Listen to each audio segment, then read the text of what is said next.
Hello, everyone. Hello, welcome.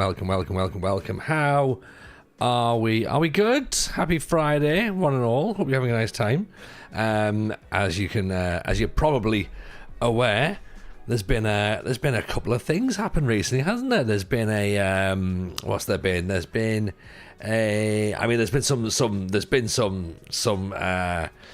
some drama politically today. That's been happening.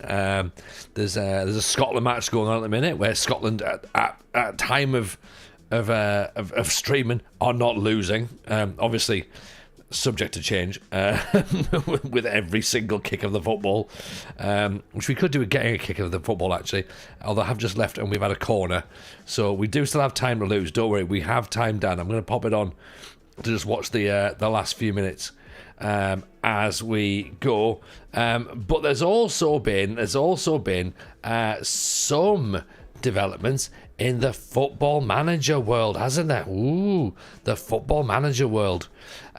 So shall we talk about that? Because I've not done enough talking about that today. I did a 13-minute video on it, which feels excessive, but never mind. Did it anyway, because that's what content creators do in it. So I've done that. I've done reacting. So yeah, let's chat. And also as well, Sochaux are mint. So let's just enjoy that as well. Right, here we go then. This is us.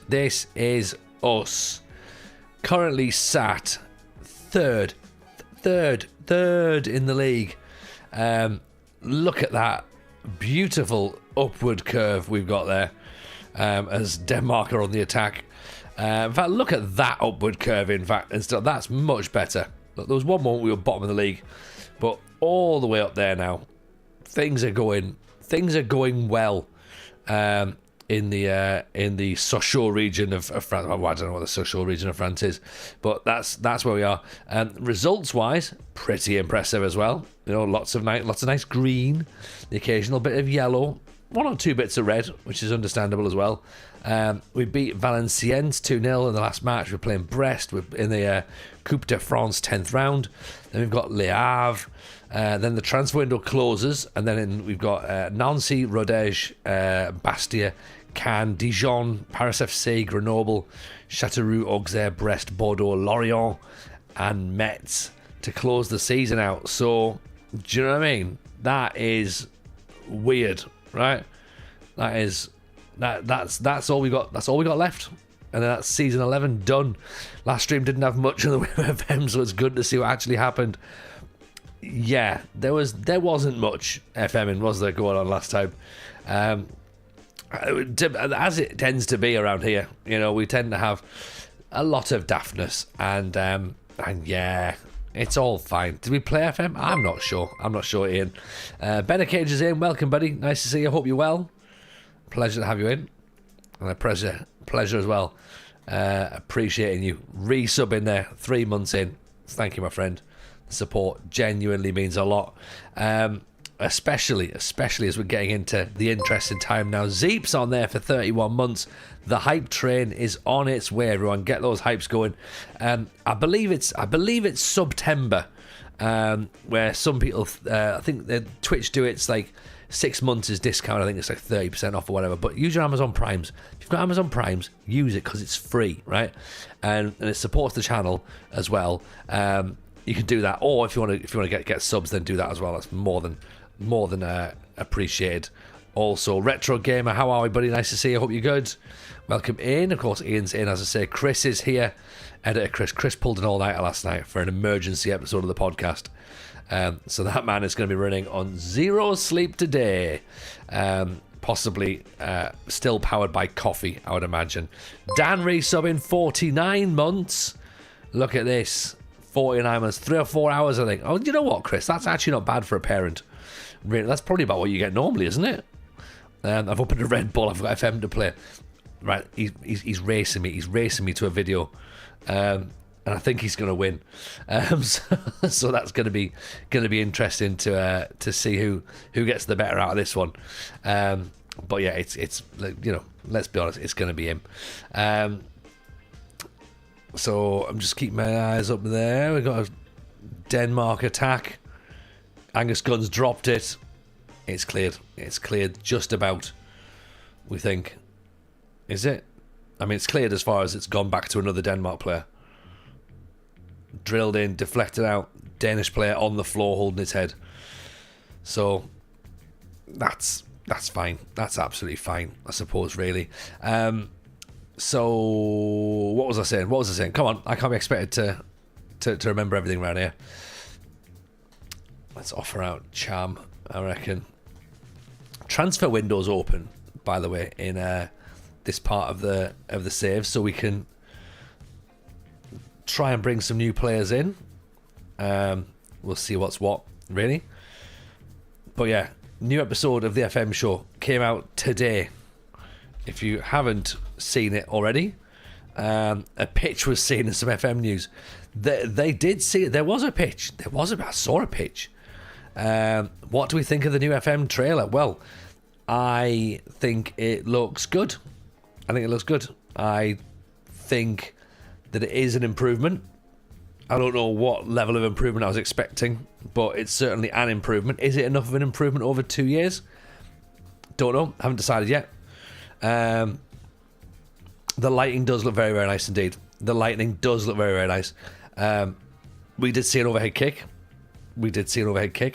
We saw a couple of finger-tipped saves from goalkeepers, which looks quite good. I like the little bit where the Man United striker sort of like adjusts his body in the air and then like gets the header back across goal. I thought that looked pretty good.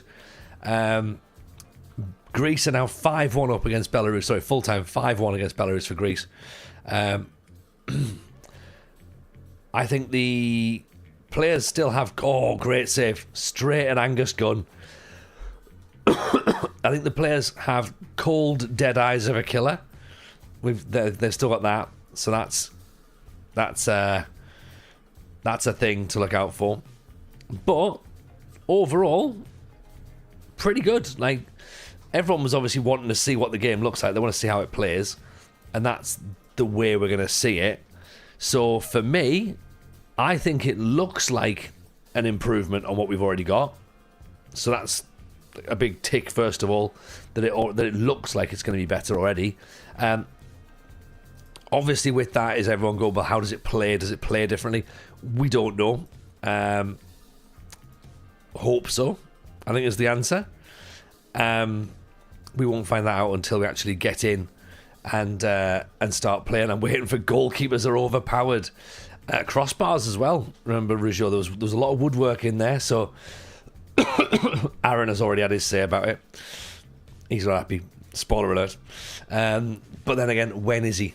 He's never happy. Goalkeepers did look competent, which is concerning, isn't it? It's worrying when the goalkeepers look competent, because that does make a lot of things, makes you wonder whether or not your tactics are going to be right or not. So there's that. I just think that for a first glimpse, I'm happy with what they've shown us. Do you know what I mean? Because I think ultimately they've got a difficult job to work out what balance there is to strike. I only play in 2D. Yeah. Oh, they've been out. They've been out a lot. You know, I hope it does. I didn't want new graphics. Right? Okay. Good. I only play in 2D. Yes, I understand that. Wish they'd give us a date.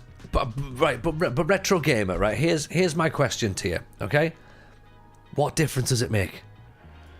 Like, let's be honest, it's probably going to be sometime in November-ish. It's probably going to be before Christmas. What difference does a date make? Like, I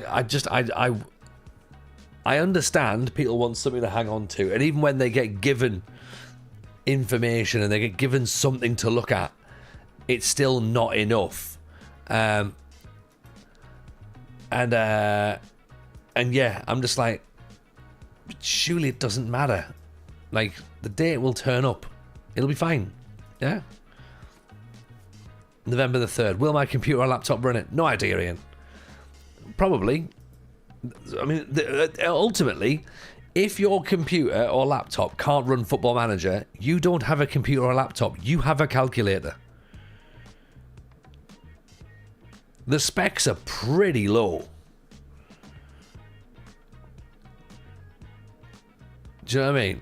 The specs are still pretty low. You're like a kid at Christmas, just so you can book time off work. I mean, look, I'm going to be honest, right? That, like, this is adults we're talking to right now, isn't it? You know, I'm going to book time off. I'm going to book time off to play Football Manager. Okay. Brilliant. I find that weird. I mean, I don't know. Yeah, if your computer is bought in the last 10 years, like if your laptop's 10 years old, then it's not going to work, right? Okay, and you've just got to accept that, and that's your own fault for having a 10-year-old laptop. You should be expecting that it's not going to work. Oh, Silla's joins Gwynkomp. So that's frustrating. But again, they are League 1, aren't they? Yeah. Damn it. Never mind. I'm booking a week off minimum. Accrington, Lancashire Basque challenge needs my full attention. But you know what, Len Mozo? I don't know how much you're going to get done in a week. But if that's what you're off to do, then you knock yourself out, my friend. Yeah.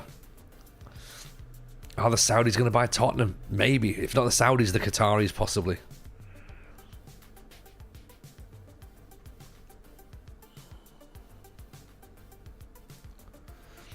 What are the club unhappy with now?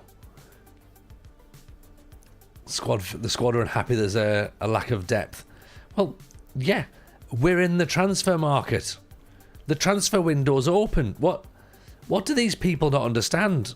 I don't think you've got enough players in. Yeah, we're bringing players in. We've just signed a centre-back who was on loan and then was removed by his team. So now we've brought him back in. We've just tried to buy a midfielder striker. That's going to be good. Like, we want another couple of players in. Why are these players getting their perpetual knickers in twists? Sign all the players at Sunderland. I think I'm going to have to. I think if I can bring 16 players in, then they'll be like, yeah, you know what, yeah, that's good enough actually, TJ. Yeah, it's all right. I haven't had a look to see if those players are any good or not, but now you've got 16. Somewhere in there, there'll be someone who's good enough, I'd imagine.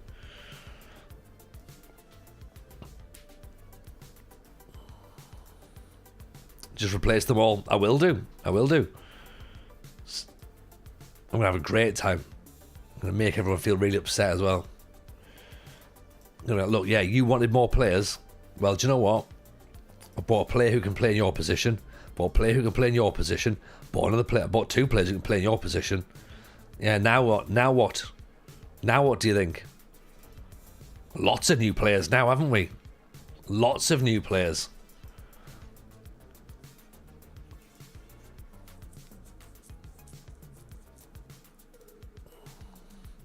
Gaston Diaz not comfortable in big matches, apparently. Well, that's a shame. Because he looked like a half-decent goalkeeper up until that point.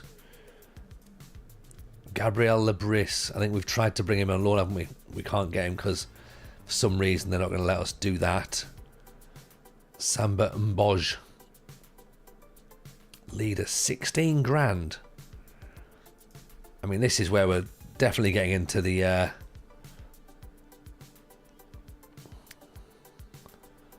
If he'll come for 10,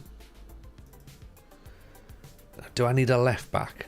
Is left back a position that's locked down? Baba Tunde is having a good season, isn't he? He's on 2.9. Bring Enzo Lefebvre back. I mean, that would be something, wouldn't it? I think Enzo's probably still at Sunderland.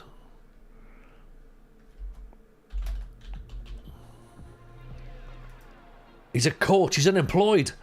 He looks dreadful. Come on, Enzo. In you come. Easy this, innit? Easy. Retired. How old was he as well, by the way? I don't think he was that old, was he? 35. Okay. Samba. Left-sided. Could he play right, maybe? I mean, Normal looks pretty good. We could move him to centre-back, maybe. Sometimes you got to bring a bit of extra experience in, don't you? Maybe try and break the model every now and again. It's literally what Sunderland did, wouldn't it? They'd sit there and go, right, okay, we'll bring some cheaper players in, but every now and again you got to just go out and get someone who's a little bit more expensive.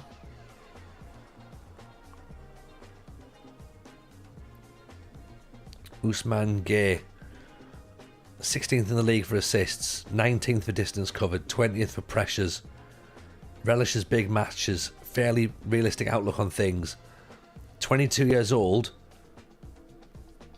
he's a leader, so that's good, determination 17, bravery 17, leadership 15, passing 15,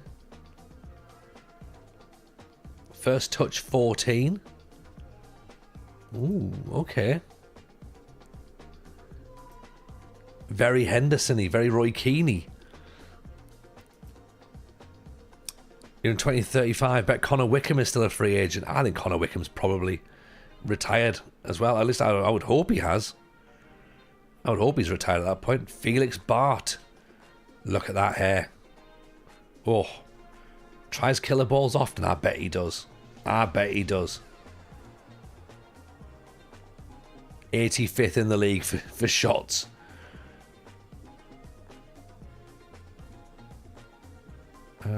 Let's keep him on the shortlist because maybe for next year. We don't need him for now. I don't think he's a now player.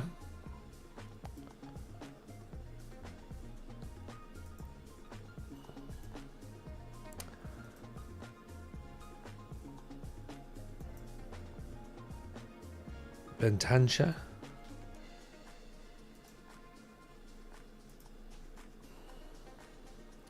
I mean, I hope he's Henderson-y with, you know, pre morals transplant Henderson-y. Gregory Roux, see, he's already gone out on loan already, so we can't get him. But I do like the look of him.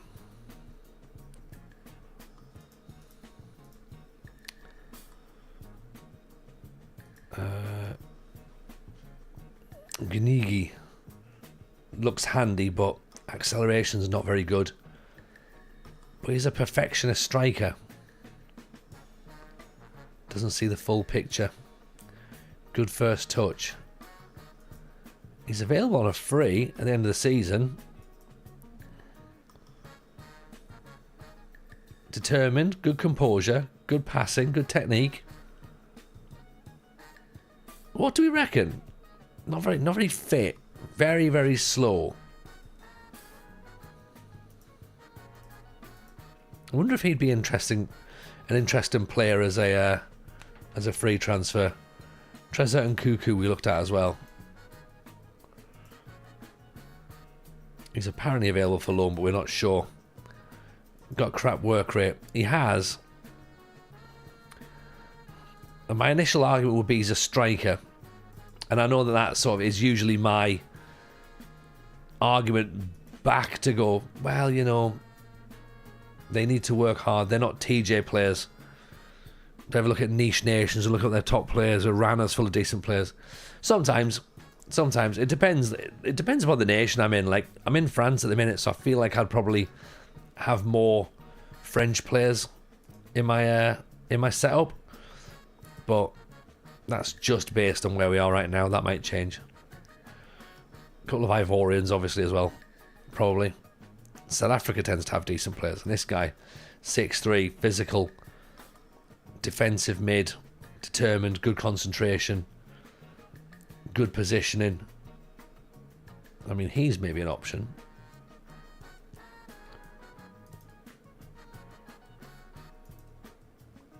Good at marking. Let's shortlist him. Because he will count as foreign as well, so we're not going to bring him in. Remy Byrne is a quick defender. Unambitious, though. Good moustache. So got to think about that.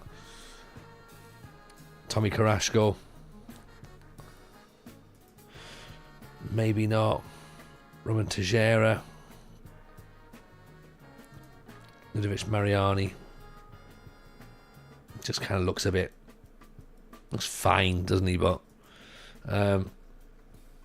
not really someone we'd be thinking about running after. Christian Romero, Colombian. We've already got too many non-EU players, so we can't really bring him in.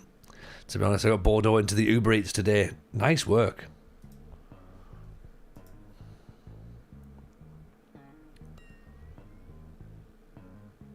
Well done. You got to be happy with that. Did you start off way down, or?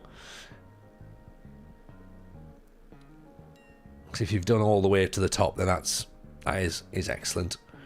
Yeah, I'm with you, Dan. I don't like unambitious players. They don't do it for me. You know what I mean? Jovial scares me. Jovial's an interesting one, isn't it? Because I'm not entirely sure about Jovial. They could be nice. They could be a bit rubbish. It just feels like they're very unpredictable, which I suppose is probably what they're meant to be, really, I guess. Menko, hello from France. Bonjour. Bonjour, Menko. Ça va? That's about as far as I can get, by the way. So, I'll be stuck when the next question comes in.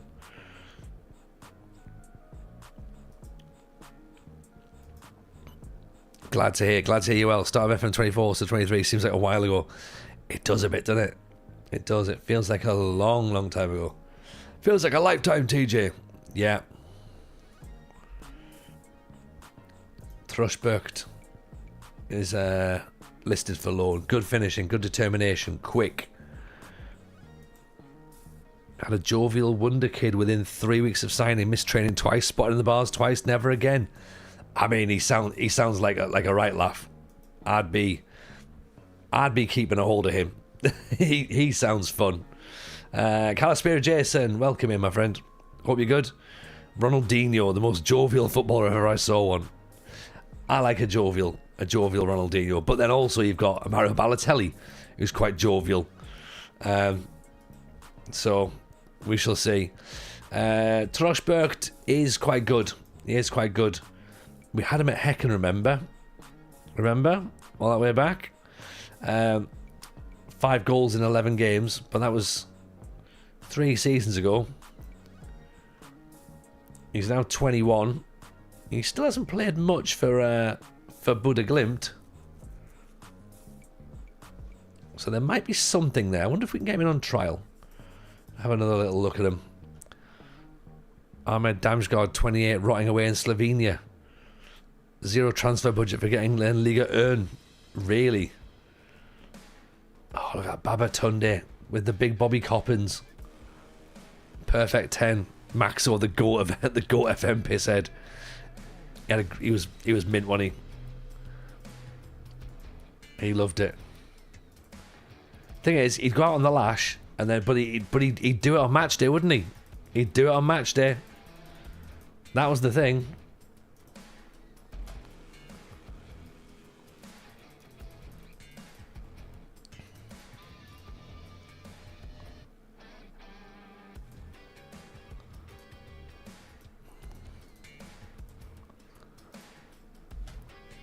And he was a right back. Yeah, he wasn't even a fancy player. He was a right back.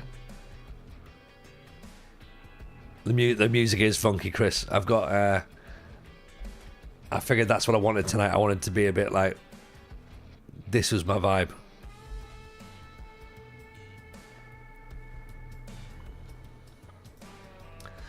Right, so PSG are still in the Coupe de France, obviously.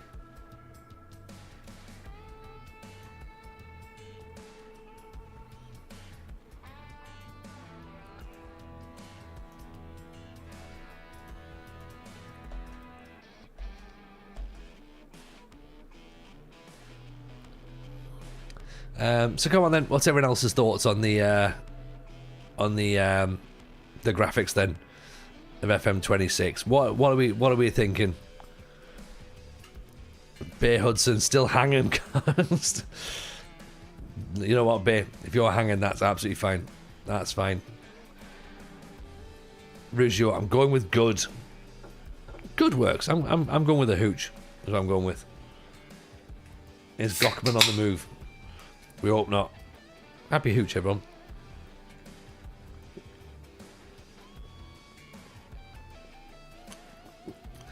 Thing is, if Gockman goes, then we've got a big problem. You know what I mean? We've got a big problem.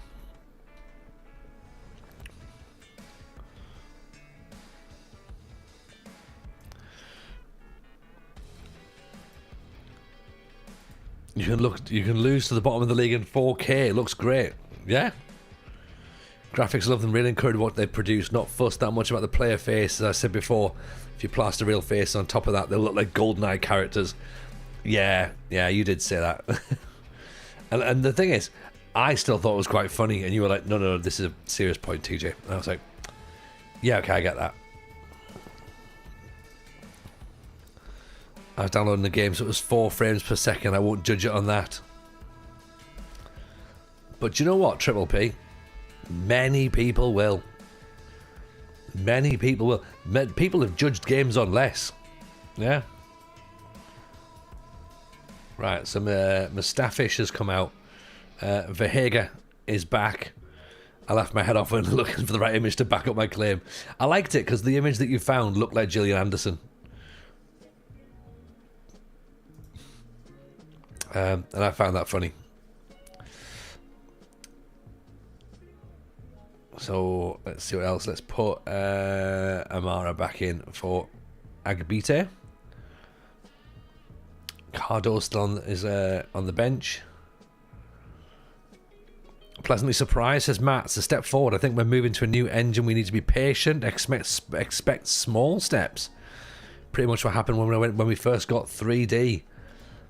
I mean that sounds a little bit like logic there, Matt. I'm not sure how many people are going to be on board with such crazy out there thinking, but you know what? I think you could be right.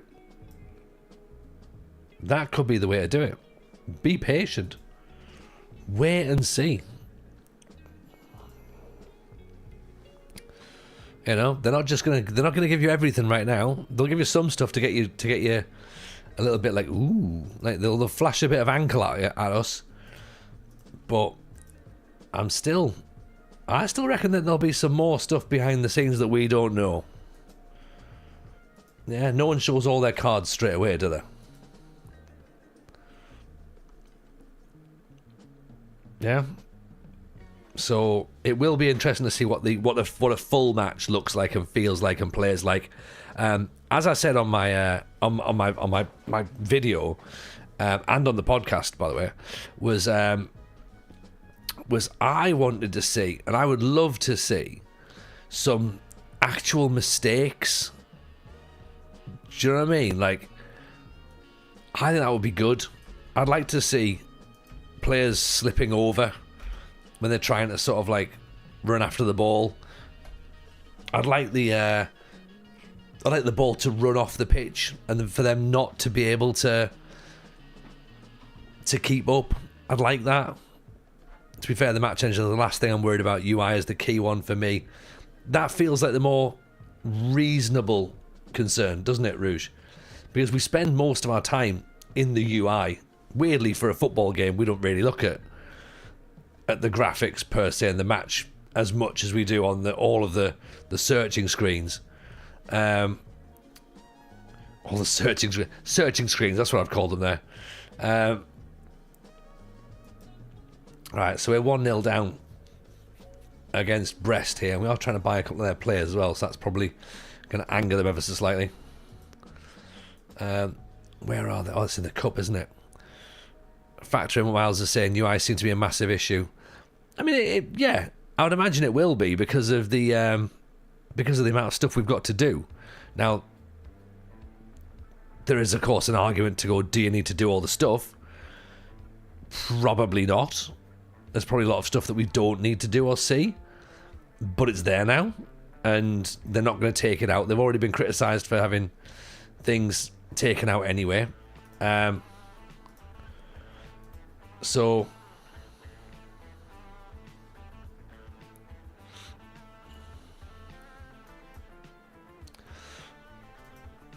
The Miles interview was a relief hearing him say the UI was not good enough, so he canned it. It was good to hear they have quality control. Yeah, it is a good thing. It is a good thing, because for people saying, oh, you know, that like they'd lost their faith and their trust in Sports Interactive, for me that was the stamp of no. We're not just going to release any old crap just because we have a game to release. Like, it was good that they were like, no. If it's not good enough, it's not going out. Yeah. I want to reduce the amount of pointless stuff I have to click through, like social media or kids that trained well. I have people for that. Yeah. I agree. I think that there's some stuff that really needs to be... I think the conversations element needs to improve. Like, there's got to be more interactions with your staff that are meaningful. Like, you know, they need to be the ones telling us that players are training well. They need to be the ones that say that players are worth stepping up or should be, you know, are not doing the business. Like, there needs to be more... There needs to be less for a manager to do, because managers don't do much anymore now. They're kind of just overseeing problems, really. Yeah. And a lot of the stuff as well, from like hiring people and that, like, does the manager always get a say in a lot of this stuff? No, not really. I mean, my absolute extreme argument is, of course, you know, that a lot of managers don't even have says on transfers, so you know, you should be looking to remove that in a sense when you get a job where they ask you, would you want to work with the director of football? Then it should be like, there should be an actual, you know, you should be restricted in what you can do, like no transfers. Someone else does that for you. And it would make you wonder whether or not you wanted to go and manage at that club or not. That's what I think it should be, but I know that's not necessarily what everyone else wants. Do you think they'll do a transfer system where you agree terms before you agree a fee? I suppose Nevsky sort of already has that, and this got talked around to me recently, because you could argue when you go for the ask availability button, and then the player says, the agent says, oh, like, the player would happily join, and this is where we would... This is the wages they expect. I suppose technically that is agreeing a fee. That is agreeing terms in principle, and then you go and agree the fee, and that's sort of what it would be like in real life. So you could argue that it's already in the game, I think. Because I was a bit like you. First of all, I thought, well, yeah, it's not really there. And then someone explained it to me like that, and I was like, actually, okay, fair enough. That does make sense.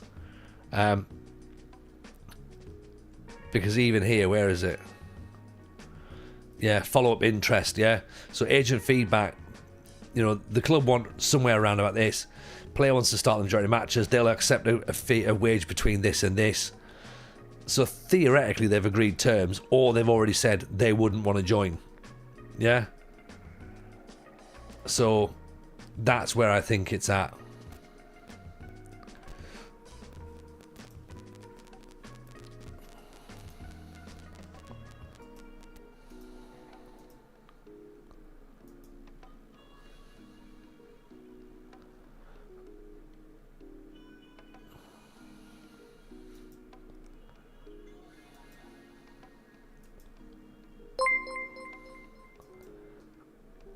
Digibuy in on the follow. Appreciate that, buddy. Very kind. Oh, okay. This is interesting.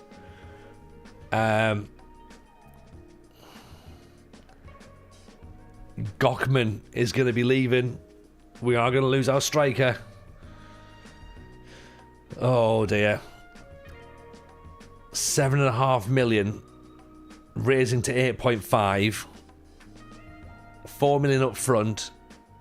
4 million over instalments. He wants to go. Can we get a replacement in?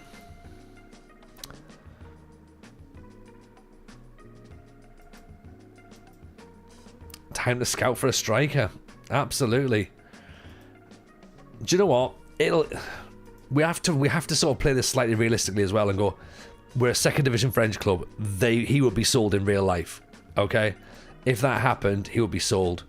So now it's going to be interesting to find out. Let's say, for example, what our director of football would suggest would be a good striker to go for. Dujoué Franck. You can reject that, no problem. His option is discuss market interest. We can reject it. We can reject it. But I'm thinking in terms of if this was real, yeah? Like, what would happen? What would happen? Is he gonna look at that? He's 25 years old, right? He's not quite a Turkish international yet. He's interested. It's 7 million quid. Would a second division club turn down 7 million pounds for a player?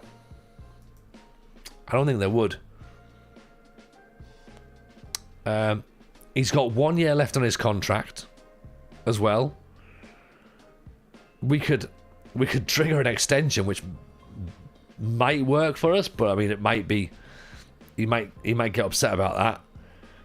They certainly wouldn't turn that money down. You're right. And also, he feels there's a lack of quality in midfield. So, kind of, if we get rid of him, then that solves that problem a little bit. But, I mean, he scores goals. Don't he? That's the thing. He's got 10 and 23 this year, 19 and 36 last year. We could offer we could ask and see if there's any more people interested in him and make it a bit of a bidding war, but I don't think people are going to turn him down. I don't think any club would be turning that down. Where's Dujoué Franck? Pretty quick, decent finisher, good off the ball as well. 7 million is massive in that league. Yeah. Exactly. That's where I'm at with it as well. If it was 3 million, I'd probably try and dig my heels a little bit in. But I feel like if we turn that down, he's going to kick off. So we're still going to end up selling him regardless. So we now just have to try and work out, right, what are we going to get for him? You know? And how are we going to replace him? We have got a couple of strikers at the club already. Young strikers that we like. My best player was 3.7 million. It was hard to do. Oh, it's horrible. It's horrible to watch your best player leave. I mean, this guy's available for 140 grand. If we were going to go after Marshall Koulibaly. Yeah. Ivorian plays for Mimosas, so he must be alright. 18 for determination, 15 for flair. Anticipation's good. Intelligent forward. We've got Frank there. Noah Girardou. Maybe we put a bid in for him. See what he says. Hugh was someone that we looked at, and then he went. Then there's that Niguini. He's a bit slow. What's the budget impact down the corner? Will be added to your wage budget right now. I mean, our wage budget and our transfer budget is pretty healthy right now. Yeah, we've got 5 million quid in. in the bank. Okay, we get 70% of all transfers, so we'd get 70% of 7 million quid, which is, I can't do that math. Someone's gonna have to do that for me to work that out. So let's say we get 5 million from it. We've got 10 million quid in the second division of France. That's a lot of money, but also 10 million pounds doesn't bring you players to the second division in France. It's 3 million up front. There is that. That's a good point. That is a good point. But it also gives us some long-term money as well. We get some additional payments, and there's a goal. There's a fee per match as well. So maybe we're not quite as bad off. It's like a sustainable contract for us. I'm trying to look for the positives here. I mean, El Bamidi, 29 years old. He's good for League 2. Second in the league for assists. Doesn't have great jump reach. Doesn't feel comfortable in big matches. So he's not going to want to step up into Ligue 1, is he?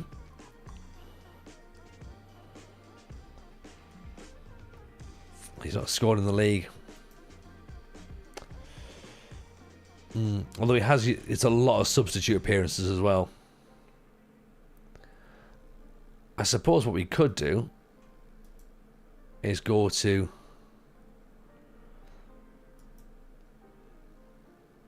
find out who's the top goal scorers in the league, and just go through them one by one, shall we? I think that seems to be the way to do it. Let's go and work out who's got the most goals. Yeah, so Lukoki, Alan Languis. Jumping reach 1 to 7. Oh my goodness. 16 goals in 19 games though. 18 years old.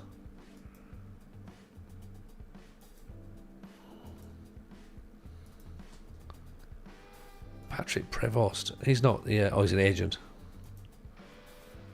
Let's scout him, shall we? So if he's scoring goals for fun, he'll be interesting to look at. Emran Soglo, wide player. Alright, 21 million quid. There's a reason he's scoring goals. Satriano, 34 years old. And then, of course, there's Gockman. So Gockman's the 5th top goal scorer in the league. Yeah, 10 goals. Cheikh Diouf, 32-year-old Senegalese striker.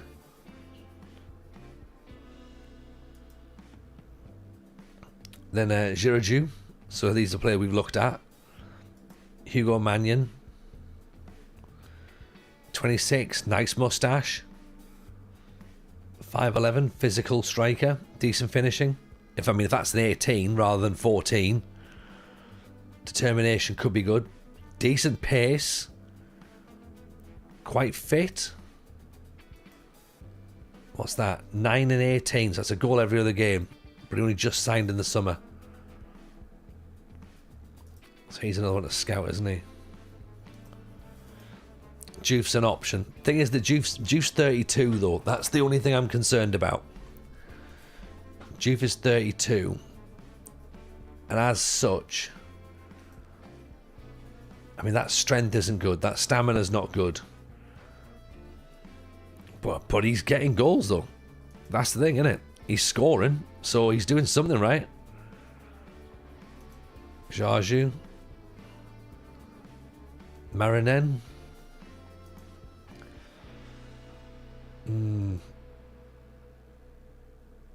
12 million quid. Arne Maric. Auxerre must be flying the players they've got in this in here. Johan Bonny, formerly of Parma.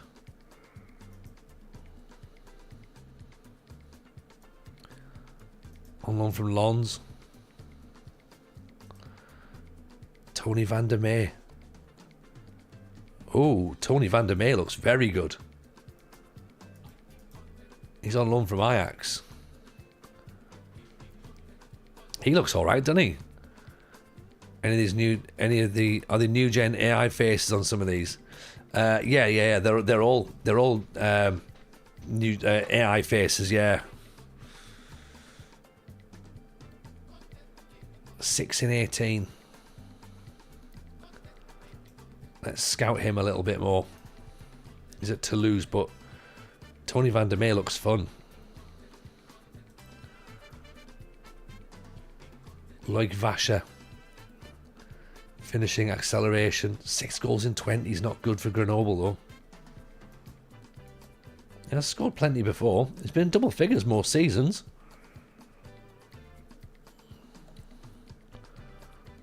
Your Bonnie's a real player. He is. But he's obviously getting towards the end of his career now.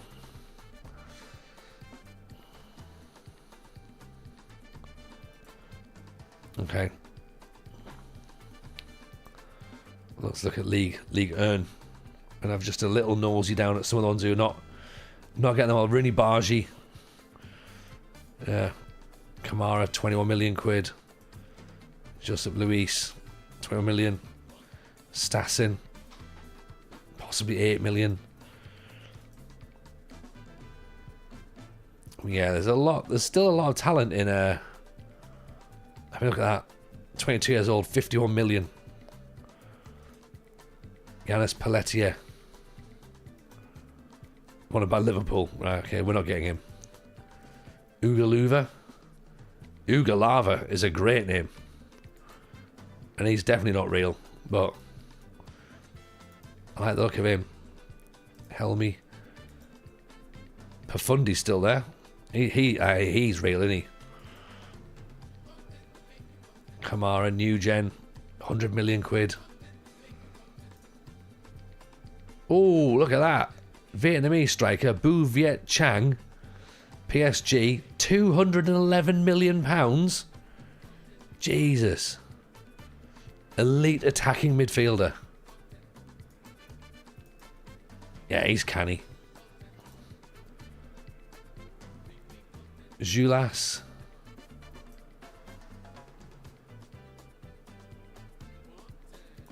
He's not been capped by France. Gary Kerr. Gary Kerr. I mean, look at Gary Kerr. He looks mint. Ginger hair. Little goatee beard. Quick. Good finishing. I'm a fan of Gary Kerr. I mean, we won't be signing him anytime soon, but he looks decent. And then Endrick. Compare PSG and Magic Beans. I think that seems reasonable. Guardine is going to leave. Right, that's fine. He's 5'5". He can leave. So Kevin Kerr, not Gary Kerr.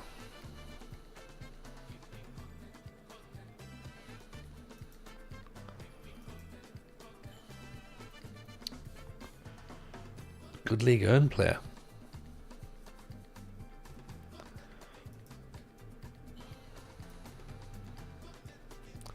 Minimum fee release clause, 2.5 million quid. Just signed for Dresden. He's on my shortlist.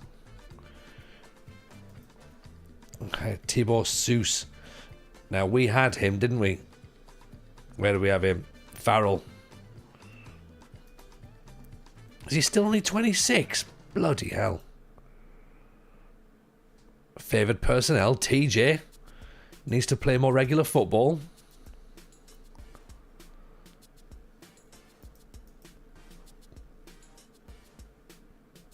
Enjoys big matches, likes dealing with crosses for high balls.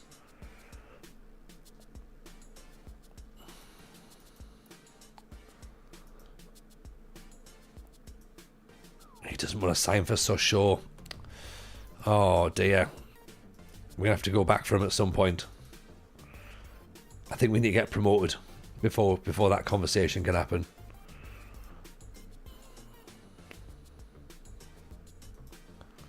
We've just looked at Tommy Carrasco, haven't we? Yeah, Triple P. I appreciate that you've had a little look in your universe at players that are there. Oh, this is a guy, but we do have the slight problem where some of the new gens, of course, won't be in my save. Subscribers, however, get access to the save file. There is that. Jonesy chats wrestling. I hope they fix the press conferences and transfer market on FM26. Any thoughts? I would be keen to hear your thoughts there, Jonesy. What would you want fixed? What's wrong with press releases, press conferences, sorry, and transfer market? What is broken in your view?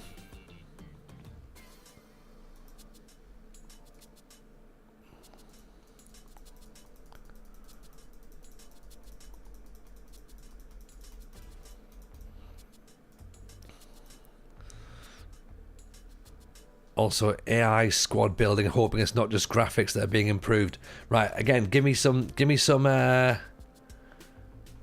more detail to work with. What do you mean, AI squad building? Yeah, what do you mean?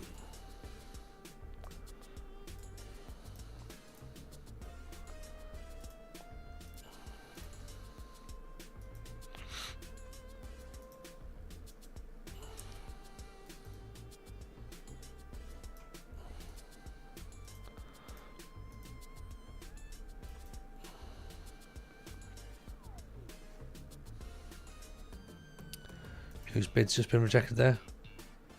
Our bid. And we've made a new bid. Prates is developing concerns. Alright, okay. Right, you can go out if you want to, that's fine, not a problem. I know I've been asked this a million times. Do you have any idea who you want to be in FM26? Any recommendations for saves? So, you know what? I've not been asked it as often as you'd think, Nevsky. I think people in this stream probably go, he's not going to want to talk about that just yet. But I think that I will probably be... I'll be Sunderland in the... If there's early access, I'll be Sunderland. Right? That's what I'll do. If there's early access, I'll be Sunderland. And then...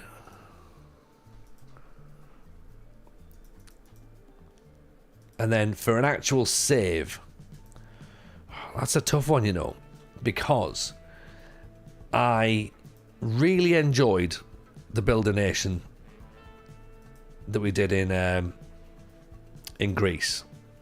That was very good. And I had fun with that.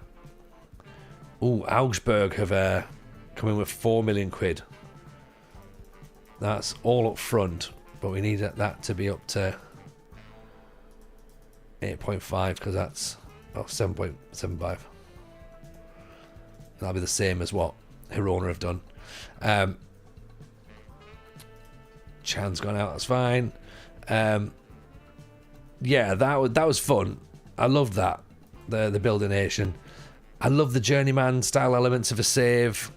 I loved British Steel. I thought British Steel was a lot of fun.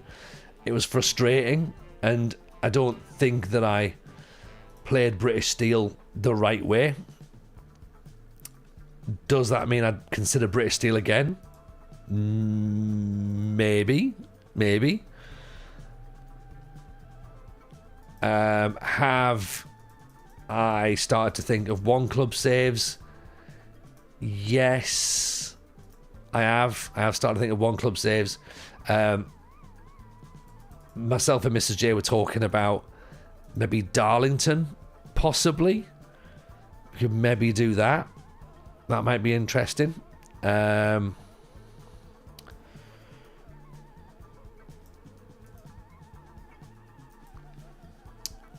What else would be fun?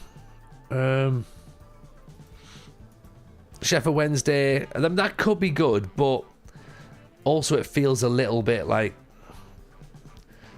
I know it's probably going to make me sound really silly. I start a bit too high up with Sheffield Wednesday. Do you know what I mean? Like League One, it's a little bit high, isn't it? Really, for me anyway. So we need to start a bit lower down. Where you live is York out of the question. Yeah, probably. They've got too much money, York. as well. And I think the Darlington's that little bit lower down. York's an option. But they start a little bit lower down, Darlington, so that could be a bit more interesting. Jonesy says, FM24, currently the computer just signs multiple players and places them on the bench, which makes no sense. Have you heard of a club called Chelsea, Jonesy? They do that in real life. Have you heard of a club called Manchester City? They do that a lot. Have you heard of, in fact, of all football clubs? All football clubs just stockpile players and stick them on the bench and make no sense. What I'd like to see is the AI working smarter. But I don't know how that's going to work.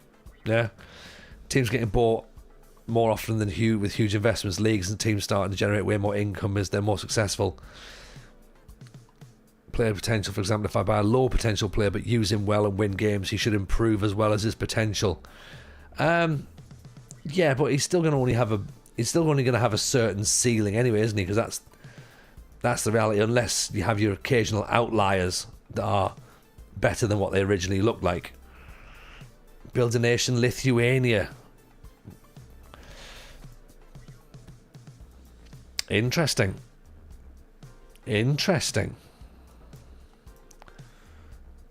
Not one I've considered. Player valuations do my head in. You've noticed that valuations go through the roof when the window is closed, drop off as soon as you hit January. I've not noticed that, actually. And it should be the way around, shouldn't it? It should be like they go back up. They go back up when they when the demand is there and the availability is there.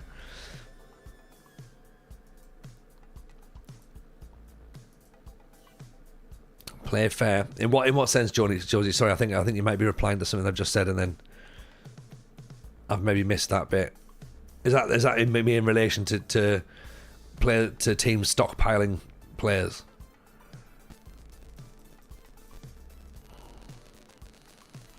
Because that is true. You know what I mean? Something I've never seen before. Max Dowman was worth 51 million in November. Now it's January. He's down to 21. Wants to go. Interesting. Right. So Giroud doesn't want to come. That's not going to help my my striker situation, is it?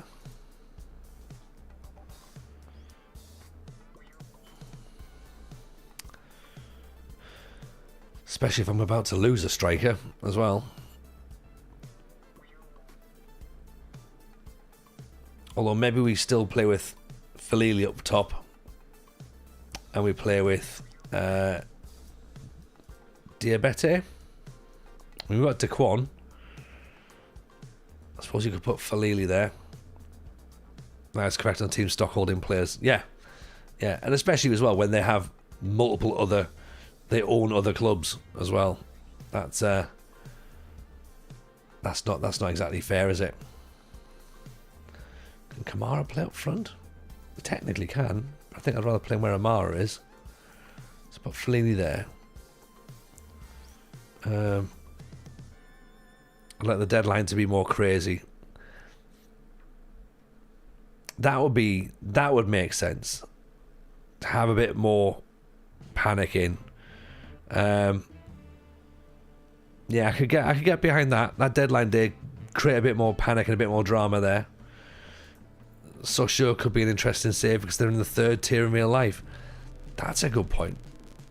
That is a good point, actually.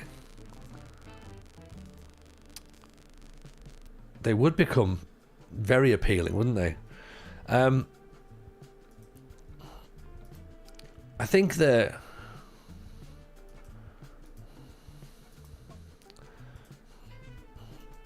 I don't know, there is part of me thinks build a nation Scotland. As bad as managing in Scotland was, part of me thinks we do that. Part of me thinks we do British Steel again. And we do that with the women's leagues as well. But we can't leave a nation until we've done that tier. So you'd have to do it. You'd have to go through all the low tiers, then go to the next tier, then the next tier. it would take forever. Then by the time we get to the top tiers, then there would be like the world would be different. So a lot of the sports washing stuff would be gone. As long as Fabrizio Romano isn't in the game, I'd be okay with transfers everywhere. Oh God, yeah. Could you imagine that? That would be. Oh, what if he is? I'm sure he's not, but I've now got myself angry at the idea that he is in there. The Fabrizio Romano fucking Twitter feed. Yeah, hopefully not. Hopefully not. I like the idea of building a nation in Scotland. What team would you start with? Well, this is the thing, Chris. I don't know. Would I have? I'd probably have to start with an SPL side. So I'd have to start with the Premier League side. My thought might be St Mirren would be a family connection side. Aberdeen. Well, I mean, I have history with Aberdeen. I have a lot of history with Aberdeen. Hearts and Hibs are going to be an interesting option. But the problem with doing Build a Nation Scotland, or doing anything with Scotland, is the Old Firm and the Old Firm fans. So getting them in the chat would be interesting. But then again, we managed Northern Ireland. We got through it, and then we did. We were at Celtic for a little bit as well, and I think because we won everything, that was fine. Saw a lot of that when Kev was managing East Fife. Yeah, we did East Fife, and no one really cared, to be honest. That was quite fun. Berwick Rangers is always an interesting one, because again, you could do Build a Nation Scotland, and you could use your recruitment to get players from Sunderland and Newcastle, and then kind of like make them Scottish. So it would be a little bit of a way of sort of getting around that, because obviously you've got the issues with buying players with the Brexit rules as well. So that might be a way around it. Fellaini makes it 1-0. So that could be an option, but then that's starting low down. So it's Build a Nation, but it's a very, very, very slow build in an already slow save where Scotland aren't exactly starting particularly high. So there's a bit of that. Any other predictions for FM24 features? I'm hoping we get stuff like Isaac forcing a move to Liverpool. It's sort of in there, isn't it? Really? Players demanding transfers. It's already there. He didn't really do much else other than demand a transfer. The club, though, the ones that chose not to play him.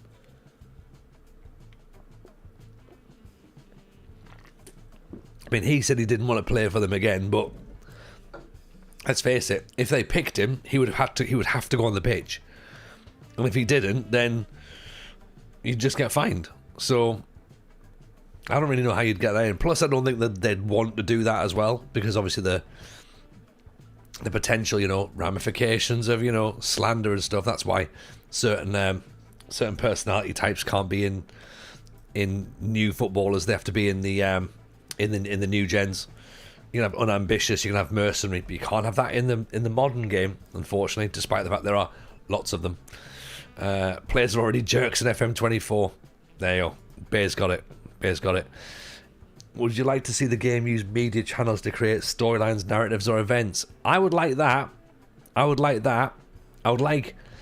big games to feel big. I would like rivalries to feel like they're actual rivalries. I would like things to be hyped up. Because it doesn't feel any different between, me playing bottom of the league to me playing the Champions League or World Cup final. Like, you wouldn't really know. I certainly wouldn't know, because I've never been in either of those matches. There's Kamara on his debut. Player interaction is brutal on FM24. They overact for no reason, like footballers. That does need to be balanced out a little bit, though. There's no middle ground, really. It's like they say something and then every button you press is wrong. If fans spewed random player rumours and transfer windows, it might actually give me a use for the social feed. It could do. It could do. But there is occasionally little bits in there, though. If you do scour through it, there's a few player names that do crop up. And it's usually, excuse me, more often than not, I find a player that I've not seen. And sometimes I'm like, do you know what? I might have a little look at him and see what other clubs are looking at. Because that would happen in real life. Clubs would know who other teams are interested in. And they'd maybe then start scouting off the back of that and be like, oh, let's have a little nosy and see what this player's like, shall we? Because we've heard that such and such is interested in them. Yeah? I know it could never happen. Sounds daft. I'd love it if you could start as a youth team manager and then go from there. Yeah, that could be fun. I see where I feel that, Nevsky.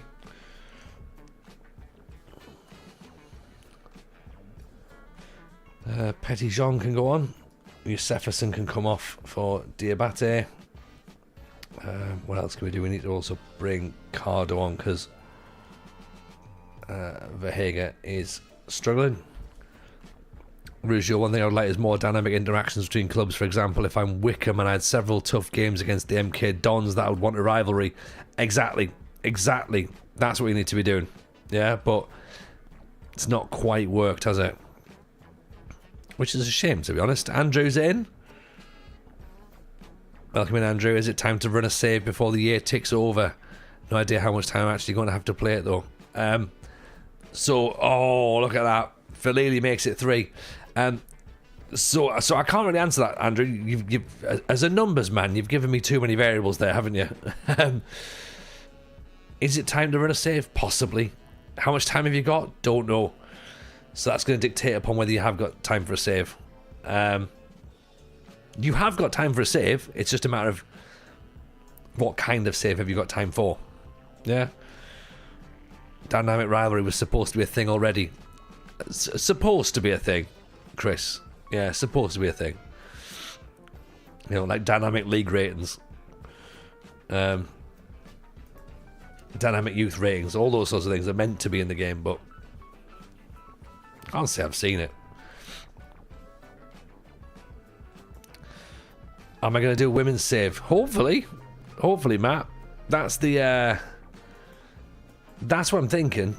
Because, like, if I'm doing a Build a Nation, then of course you've got the women's leagues in there as well. That would also help. You could make the women's national team really good if international management is in. Because of course that would be part of Build a Nation. Like, I would love to take Scotland to a World Cup.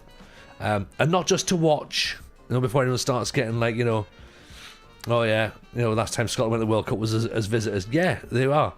And you know, the talk of it not being in makes me feel a little bit sad for Build a Nation, because that's sort of a good thing to have in there. So yeah, I would like that, but who knows? Maybe as part of British Steel, the women's game would certainly make much more sense in there. As a standalone save, again, possibly. Never say never. You know, I'm not one of these ones that sat there shouting away and blaming women's football for the demise of the game. Not at all, because you know I'm not a gammon. So I understand that women's football did not ruin Football Manager. So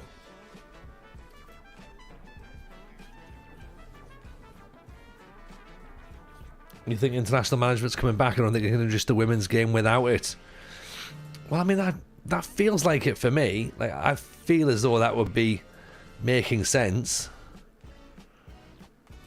But then again, it's like, what sense was made to take it out in the first place? You know, yes, it doesn't work. I think the problem is that it doesn't work because it's not very good. Yeah.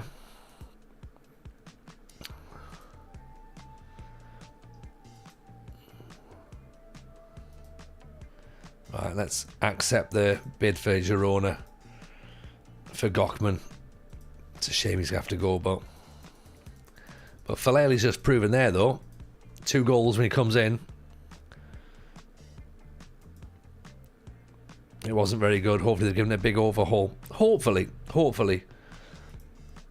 But the question is, did people not play it because it wasn't very good, or was it not very good and therefore, like, why they just left it? Illogical spending patterns become normal in long-term saves. Even if you ignore the match engine, FM's long-term AI squad building is a disaster. One of the biggest immersion killers. Yeah, I get that, Jonesy, but also think back to the way that you as a human manager can kill the immersion off. Like we can sign most players. Like, you know what I mean? Because of the fact that the AI is doing things so illogically, the second you add a tiny bit of logic onto it, you're at such an advantage in the game that it becomes unrealistic. And you end up with multiple players you can play in the same position, all of incredible quality. You know, you can manipulate the transfers and the finances so that you end up with a whole load of cash in the bank. You can play tactics that would never work in real life, but exploit a match engine. You know, you can take fucking Gainsborough to the Champions League final. Like, that doesn't make any sense. So I'm wondering, like, at that point, like, just to play both sides of the coin here, it's not just the AI that ruins the immersion. You ruin your own immersion, yeah? Because you could bring it back to literally as we're doing now. Like, you know, I don't have to sell Gockman, right? But because I have in my head a sense of realism, I feel like Gockman would be sold, right? So I'm selling him. But of course, everyone else might too. I'll turn around and just go, no, you know what? No, I'm not doing it. I've won everything with Torquay United. Yeah. And everybody knows how to do that. That's the thing. Everyone knows how to do it. Yeah, I've got too many players who can play on the right side. Are they all very good? No. But I've got too many players. So I'm doing exactly the same as what the AI is doing. Nothing stops me from buying too many players. The board don't turn around and go, you've got too many players, stop buying them. The only thing that stops me is running out of money. And then people say, oh yeah, but the transfer fees and the wages are too high. And they don't put the link together that the reason that the fees are high and the reason that wages are high is because clubs don't want to sell and players don't want to move. People had so much time during FM25's delays, they actually decided to play the game as director of football. Yeah. And you can go back and check so many of the FM show podcasts, Jason, as you've heard me say countless times, bring head coach mode in and bring it in properly. Yeah. But a lot of people just spend their days holidaying and doing transfers and claiming that's managing. Play the game how you want, but that's not managing, is it? It's always Gainsborough. It's always Gainsborough. Do you know what I mean? It's literally Gainsborough. Where on earth did I get Gainsborough from? I've done a gig in Gainsborough, I think. Is it Gainsborough? Gainsborough Trinity, isn't it?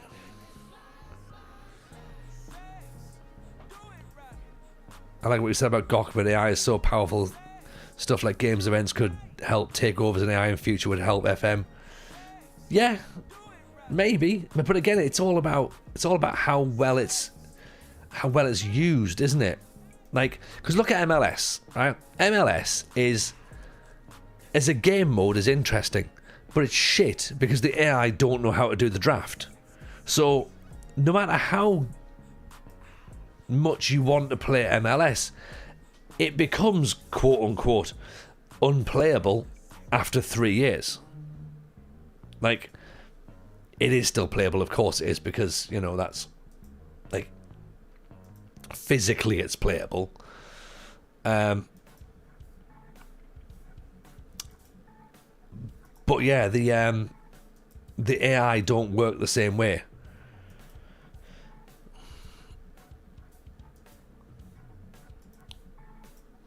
So that's where I'm at with it.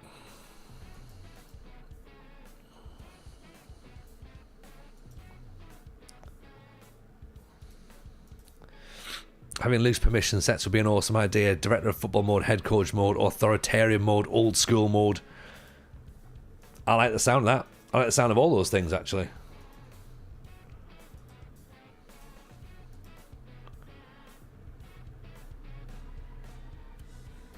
I think it would make it more interesting. Just having better graphics is enough to sell this new game. Yeah, 100%. 100%. New graphics will sell the game. Because now it looks better than it did. Yeah? Because it didn't look very good before. Like, and I look, I'm one of those guys, right? I wasn't bothered about graphics. Okay? And I'm not massively bothered about graphics in a sense of if I was playing this game on a laptop, in the house, on my own, not as a streamer, content creator, then you're right, yeah, maybe the graphics wouldn't be as much of a concern for me, but I am creating content, I am running on a visual platform, therefore, when you're watching it, it needs to look better. So, I think there is an argument that the graphics should be better. Yeah, they should be better, much better. And there might be people that have been put off playing Football Manager because it looks crap. Do you know what I mean? And as far as they're concerned, it looks crap, so they're not playing it. So by making it look better, you're appealing to a wider audience. You're getting more people in, which then allows the game to flourish and the company to continue to make money. Now, some people, some of the old gatekeepers, don't like that idea. Yeah, because they think it's their game, because they've played it for a long time. And therefore, nobody else should be allowed to enjoy it. Yeah?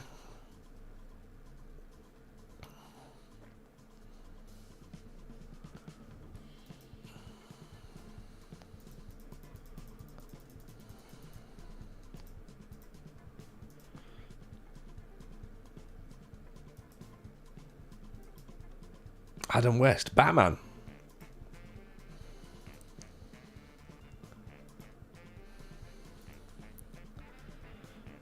MLS is weird as it is, but yeah, if the game knew how to handle it, it would be better. Exactly. I'm predicting FM will eventually have audio commentary back. That would be fun. That would be fun. That's like way down the line though, innit? But that would be class. I think we're struggling at the minute with some people complaining that their laptops don't work. So imagine then trying to say, right, so you need a new laptop and you need one that's able to do audio as well. They'll be like, well, my calculator doesn't run Football Manager. Yeah. Oh, Adam West there. Adam West, a player. Right, so we brought in Njui. I think there might be something in this kid, possibly. If there's commentary, what am I supposed to do during the game? Talk over it like you would when you watch the telly.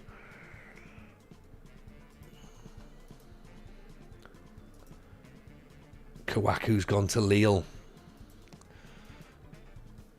Fair enough. No worry. Travellini doesn't want to join us. Right, where are we at? Trezor and Cuckoo signed as well. That's good. So that's another player in. And another striker. There will be a striker leaving. What's our depth chart look like? So Gochman will go. Fevre's out on loan. Keepers obviously is going to be the thing we need to strengthen in the window in the summer, if we go up, of course. And right side midfield. Still need another right midfielder. Cheesing the FM microphones to make your team score by saying, bugger, I'm going for a piss. Yeah, oh yeah. Absolutely trick them into that.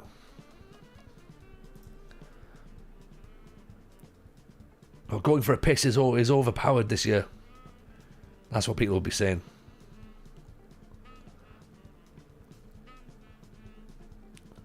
I'd love certain media during press conferences to cause drama. In what sense? What do you mean? Certain media? Like GB News. You're playing in the Champions League. Isn't that full of foreigners? What would I like added?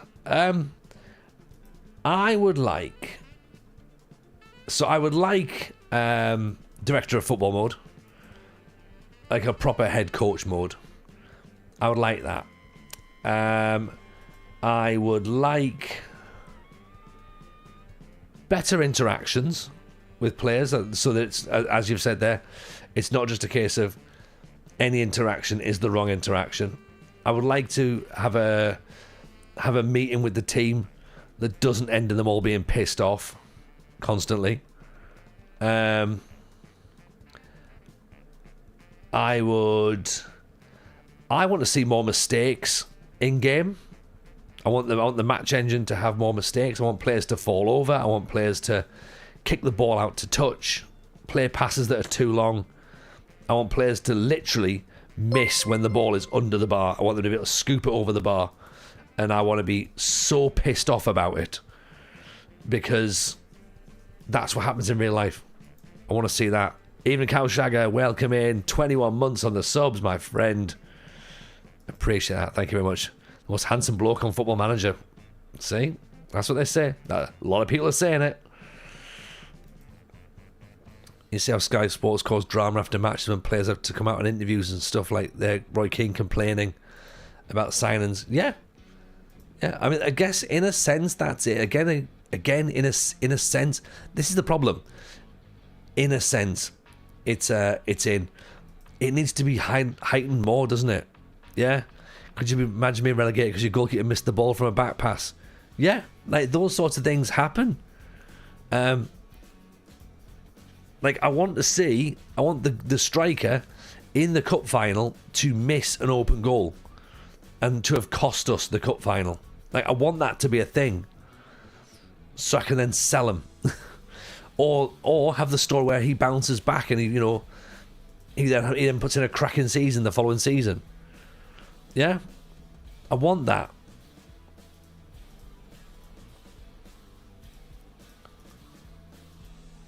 Redemption stories. They miss enough penalties. Yeah. But I said open goals. Because someone explains to me what's the deal with EA. I don't think there is a deal with EA. I don't think.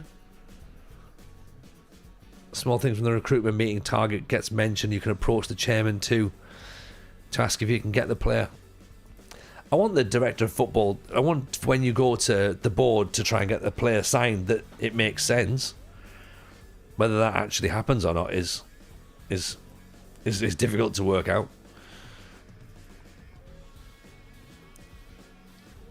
You had to get a deal with EA to get some licenses. Yeah, EA apparently helped out quite a lot with the Premier League.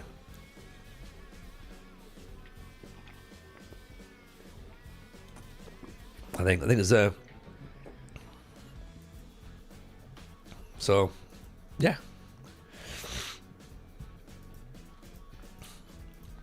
I mean, it looks like it's going to be good, and it's not going to be. I can't imagine it's going to be style over substance, right? I can't imagine. I might be wrong, but I can't imagine it's going to be. Didn't they buy a secondary license for the women's game from EA or something? I'm not sure, Pars, bro. I've not heard that.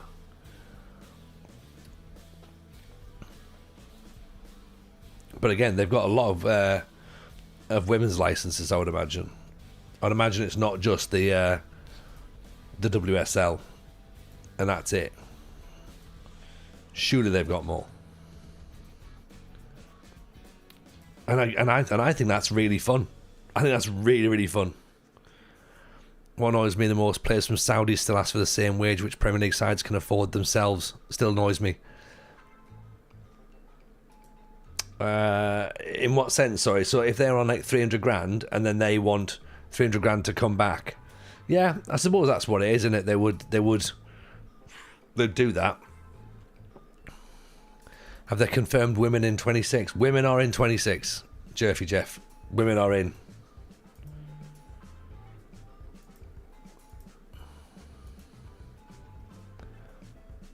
Up the women. Up the workers. Right. Oh, look at that Pedro. We've missed out on him. Damn it. Then again, if he's at Auxerre, we had no chance. They're only 10 points ahead of us, mind. You should have to pitch your vision. I agree. I think you should have to interview for your first save as well. Interesting to be able to jump from the women's to the men's league. Agreed.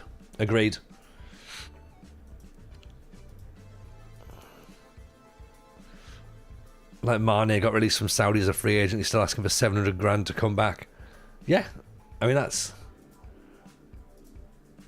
Again, that's agents, isn't it? You know, doing agent things.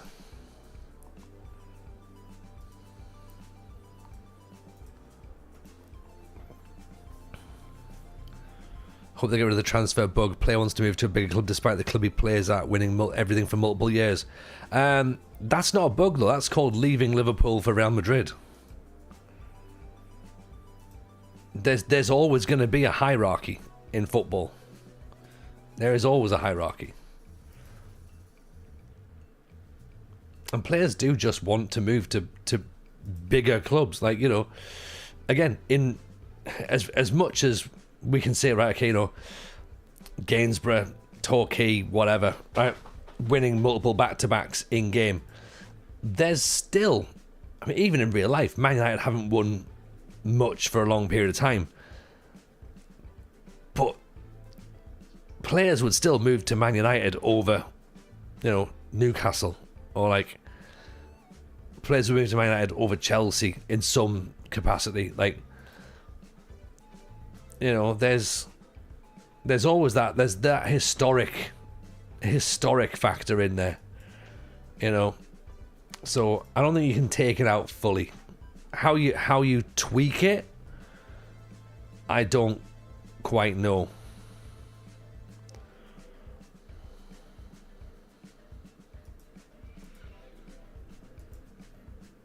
Depends how ambitious the footballer is. Can't blame anyone who wants to leave their club for Real Madrid. Yeah. Do you see them finally using AI to generate new gen faces? Probably not. At this stage, I don't think so. At this stage, I could be wrong. Maybe way down the line in the future, possibly. But right now, or in the next few years, no, I don't think so. I'm interested to see with Uni if people will be able to mod stadiums. I'd be interested to see that as well. That would be interesting. That would be very interesting.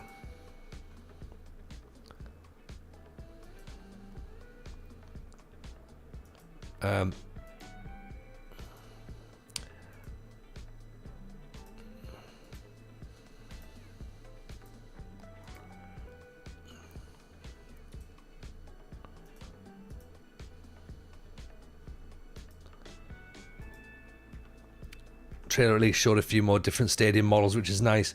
It did. They still don't look great, do they? Oh damn! This guy's going to go off to Lyon. I mean, he's not though, is he? Because look, he's worth 5 million quid, and they're bidding 1.8 million. So I'm sorry, Lyon. That isn't enough, right? And I know we've said before about the fact that Gotham would end up leaving. I feel as though if you're not going to give us decent money, then yeah, he's not going to go. What do we see the next announcement being? Features or more on the Premier League? I don't see there's anything else you can do with the Premier League. It's in. That's sort of it, really, isn't it? I think you might see. I think we might see something about the women's football next. That would be interesting to see what happens. Get that out there. just so that people know what the situation is and how many players there are, what leagues there is. I think that would be interesting. This bug's come up again. The one with where players have had bids put in and it just runs past the deadline. This happened on the network save the other night.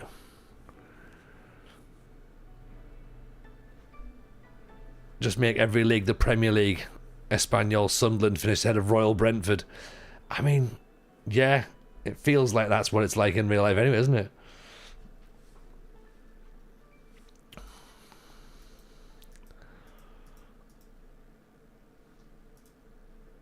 Yeah, everything's the Premier League. I'd be stunned if the next thing isn't the Premier League. SI are going to push that as much as they can. Yeah, I just wonder what else. I wonder what else they can say. That's the thing, because we know it's there, and everything they've done in terms of advertising has featured the Premier League in some capacity anyway. Right, Gochman's gone. Okay, he's gone off to Girona. £8.5 million. Right. £8.5 million. We've got to be happy with that, right? Okay, for a small football club in the second division of France, £8.5 million is a lot of money. We get 2.6 million of that. Go on, Gochman, off you go. You were you brought us a lot of money in there. You've done well. Do you find it strange on the first look at the match engine there was no women's footage? Yes, I do find it strange, but I understand why. If I was doing it myself, I would have the women's announcement as its own thing and like, go, this is women's football and it's here now. But now I'm saying it out loud. Actually, maybe I would have put them both together. Yeah, I might have done that actually. I might have put them both together.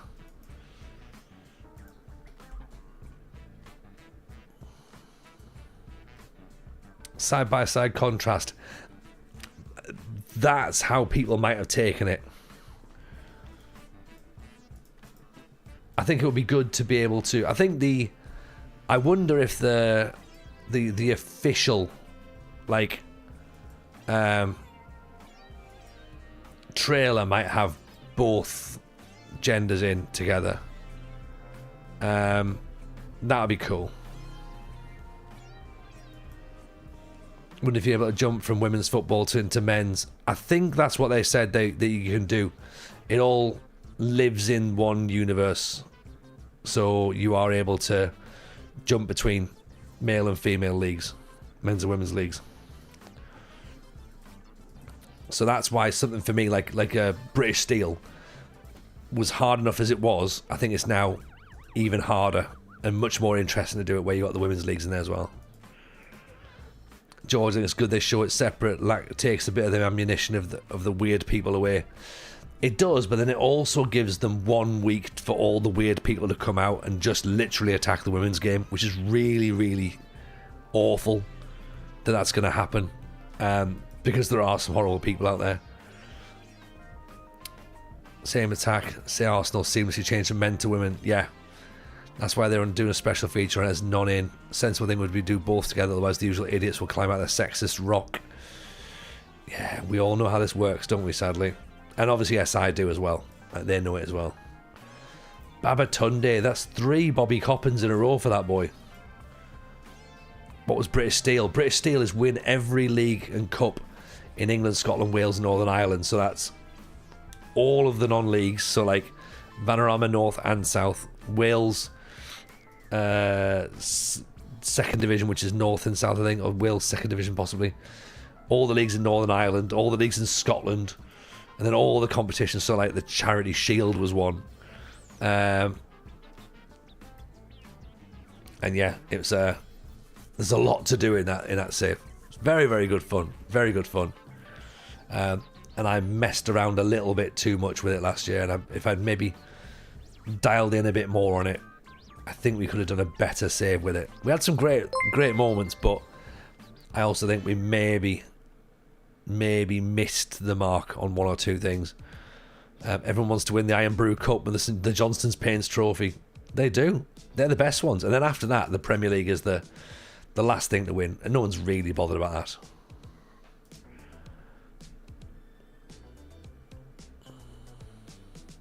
Where did we start? So you start unemployed with it. And we started our campaign in Northern Ireland at Banbridge. It was great. Really enjoyed it. Really enjoyed it. Yeah, I could see us doing that again at some point. Wonder how it'll work if you do men's and women's in the same save. Our reputation's going to be relative to their leagues. Arsenal women will be 5 stars. Yes, I'd imagine it'll be the situation, because you're going to have some well, you're going to have that, because you've got teams like Durham, where Durham women are in Women's League 2, Women's Super League 2, but Durham men's are like, well, they won't be in the game. They are so far down, they won't be in the game. Yeah, so Durham women will be ranked much higher than the men's team.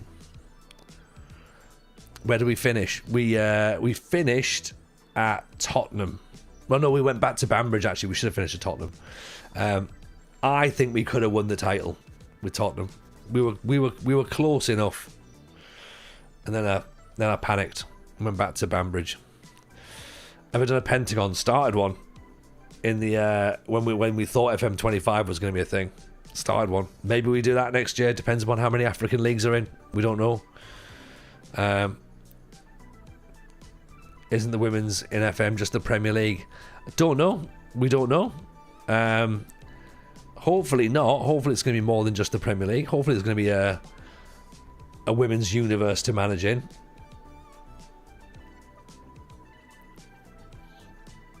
I guess we have to wait and see. Winning a title with Spurs, that basically means you've completed football. Yeah, well, that European trophy they've got now suggests they can do it. How many saves a year do we normally do? I try and do one Len Mozo, but sometimes it ends up being 2 or 3, just due to the nature of whatever it is we try and do. Yeah, I like to have a save that goes throughout the full game cycle. What a trophy! It's a good one. You've done well. You've done well. You deserve to be happy with that one.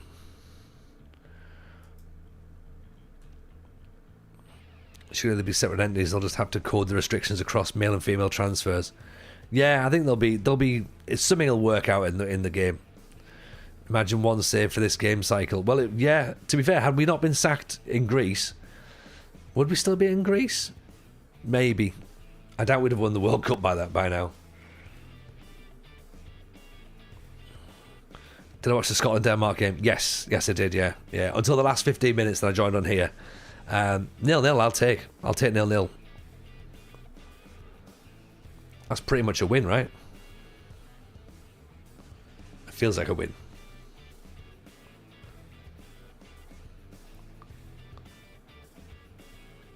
Oh, shit. Pick that one out. What a goal this is, by the way. Look at this.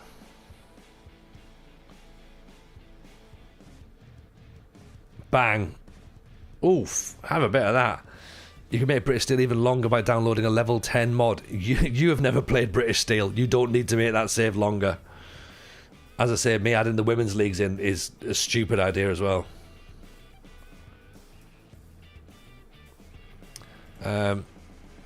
What's the most money I've ever bought a player for? Do you know what? Probably not that much.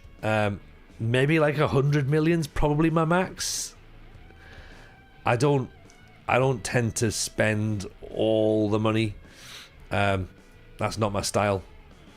So, yeah, I don't think I'll have spent as much as you're maybe expecting. And then the same for selling.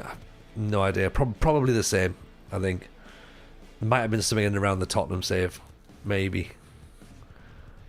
I thought Scotland were the best team in the world. I support Ireland and Serbia. Ireland and Serbia. You can't support two national teams. Surely. You thought Scotland were the best team in the world. Yeah, but you know what? The best team in the world can still draw.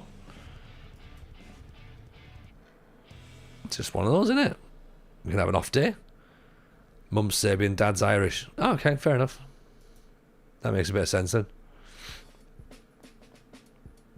Doesn't everyone support San Marino? I support anyone that plays England, so I'll have a bit of that.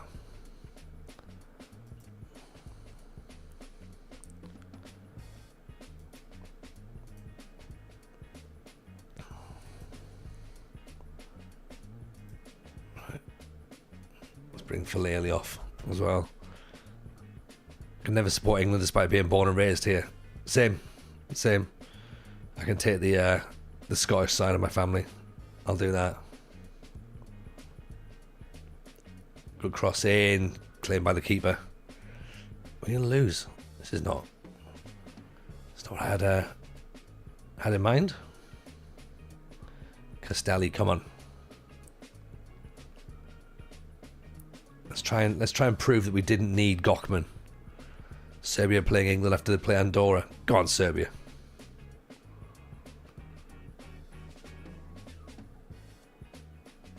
Oh, great ball through. There's Amara. How have you missed that? Oh. Unbelievable. That should have been it. We should have been level. That's automatic promotion gone, I think. 7 defeats this season. It's too many. Look at that. No shots on target.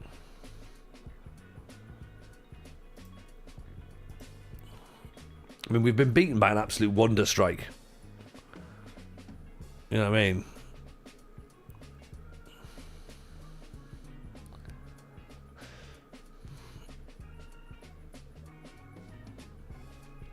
Fair enough.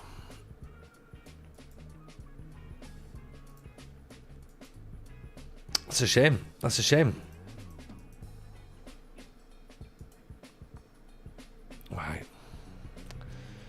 Never mind. Louis Blanc from Montpellier.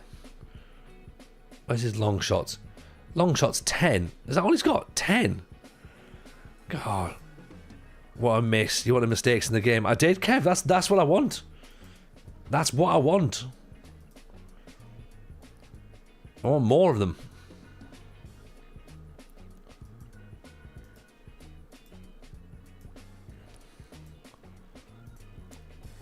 Yeah, it has to happen.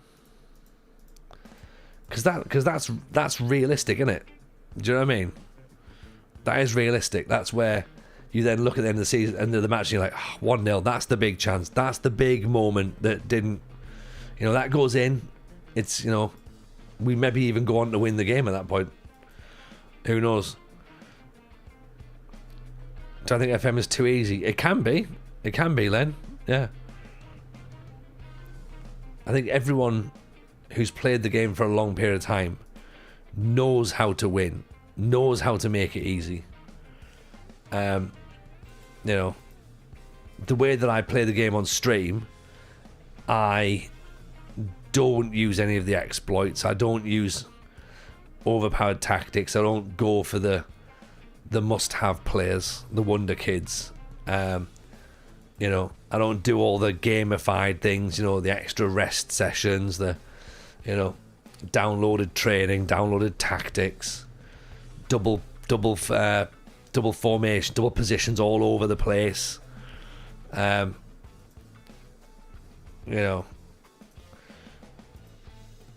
Tactics that look like a jigsaw that's been thrown on from a height. Just that's a tactic. Like, it's not, is it? Yeah.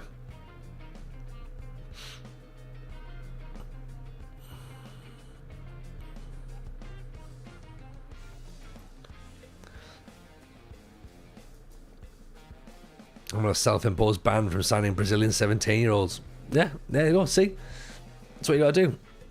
You gotta find your way to just cut things off and be like, no, I'm not doing it.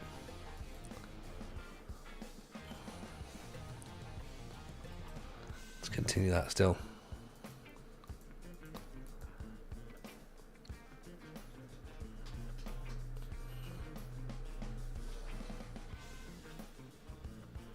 Seeing all the England flags outside the houses for the games and not put my Irish or Serbian flag out for fear of retaliation. Oh, Mr. Life, honestly, it's just nonsense, isn't it? All these bloody England flags, right? I wrote a letter to the council about it. And unsurprisingly, the council are doing nothing about it. And they've actually gone as far as saying, we know that a lot of people don't like it, so we're going to do nothing about it. And I was like, that feels very much like the flag shaggers have won.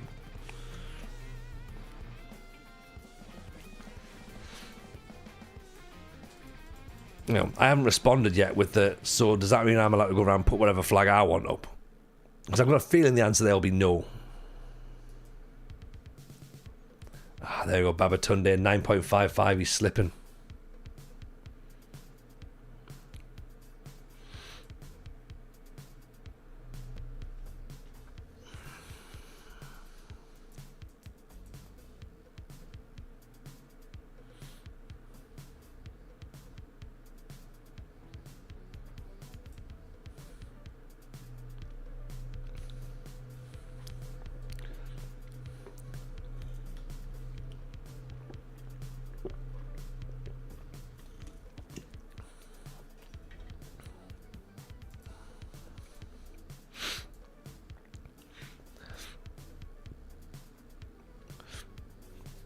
If I put an Irish flag or a Serbian flag up, someone will complain, the council will tell me to take it down. Oh, absolutely. Absolutely. Double standards.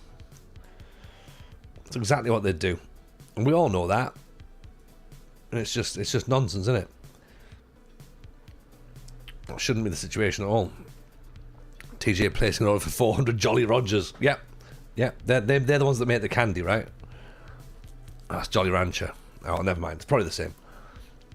Right, let's give Jinju a debut.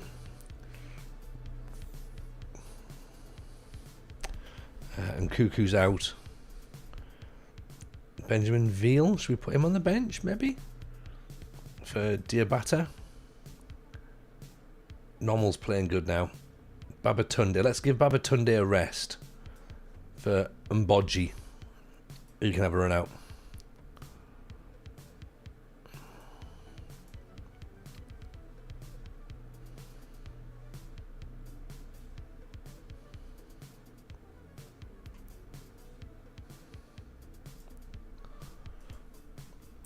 You can claim it's International Talk Like a Pirate Day. Could do. I might just get loads of pride flags and just hang them out. Because if they like flags, then they must like, you know, pride flags and stuff. Surely. You know. It's all about pride, right? That's what their flag is, apparently. So I'll just hang a load of them out. And they'll totally be cool with it, yeah? Obviously some flags should be taken down, like the Gem one from the 40s. I mean, the English one from now is pretty much the same. Also, did you see this, right? I know we're not on TikTok, so I'm allowed to say it. But did you see bloody Madhead Trump this week, right? He wants to try and change the Department of Defense to the Department of War because it sounds better. I mean, what a fucking space cadet. He's a dangerous man, isn't he? The Department of War. Kamara with a goal. It's only a flag, why does it matter? To be fair, it's the people who are connected to the flag that is the problem. Did you bite? It's the racists who are putting the flags up. And the fact that the flags are primarily being used for right-wing propaganda at the minute. And the nationalist nationalist overtones with it. Covered up in the idea of patriotism. That's the problem with it. And also, no one asked me if I wanted a flag. If they did ask, I'd have said no. No, thank you. I saw that small-handed twat trying to show his balls off, forgetting they're the size of peas. Yeah, he's a Bond villain, I'm convinced. And he's not real, is he? Like, there's got to be a thing where he goes, you know what? This has been a right laugh, right? I've had a great time, everyone. Go on, have it, but you lot sort it out now, right? I can't believe you let me say all those things and just walk off into the distance. Gotta be. The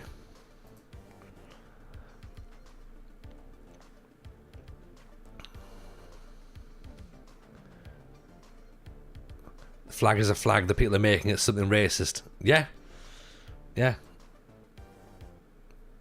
But if the flag has connotations, then the racists are the ones who are bringing it out, aren't they? So that's the thing. They're not big by bringing it out. It's brought out for a reason.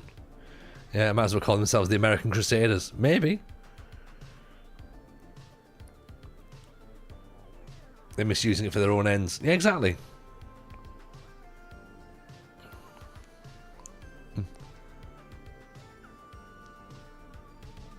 You know, and as such, yeah, I now have to walk out my street and be greeted by a bunch of fucking St. George's crosses, and it's like, no, that's not what I want.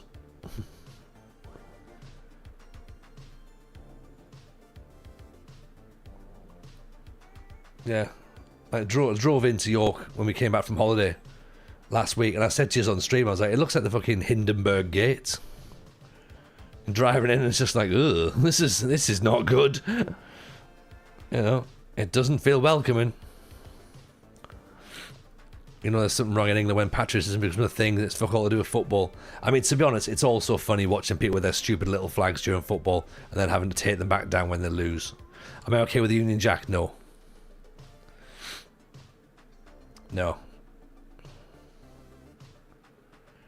I'm not a unionist at all. I would prefer Scotland to have their own independence. Oh, there you go. Jinjue on his debut. Go on, lad. In Sweden, there's a standing joke of something is too absurd to believe in. We say it's Art Institute, coming from the 90s and beginning of the 2000s. Bunch of strange stuff happening in Stockholm. Everything turned out to be exam work from students of Stockholm Art Teacher Institute. Nice. See, the Swedes are right. They're pretty switched on. You know, people are scared as the media are pushing stories of both sides instead of actually doing research on the topic themselves. They're not really, though, are they? They're pushing one side. That's the thing. And also, as well, I am quite good at doing my own research. Yeah.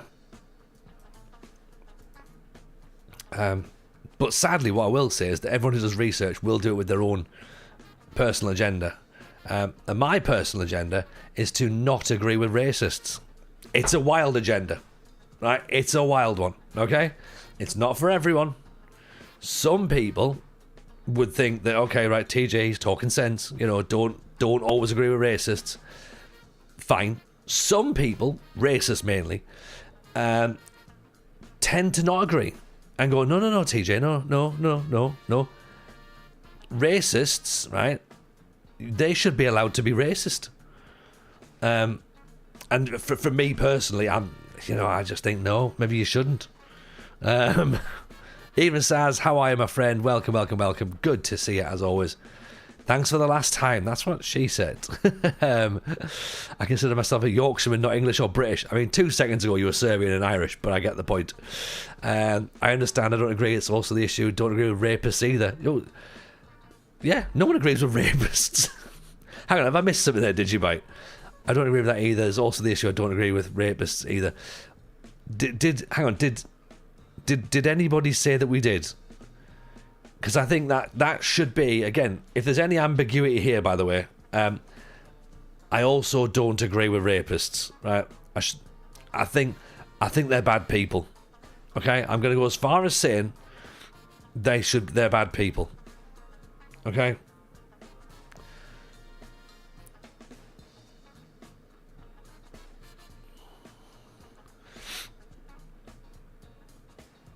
And I think we should probably get rid of them. Yeah. Game's gone. Apparently so, George. Yeah.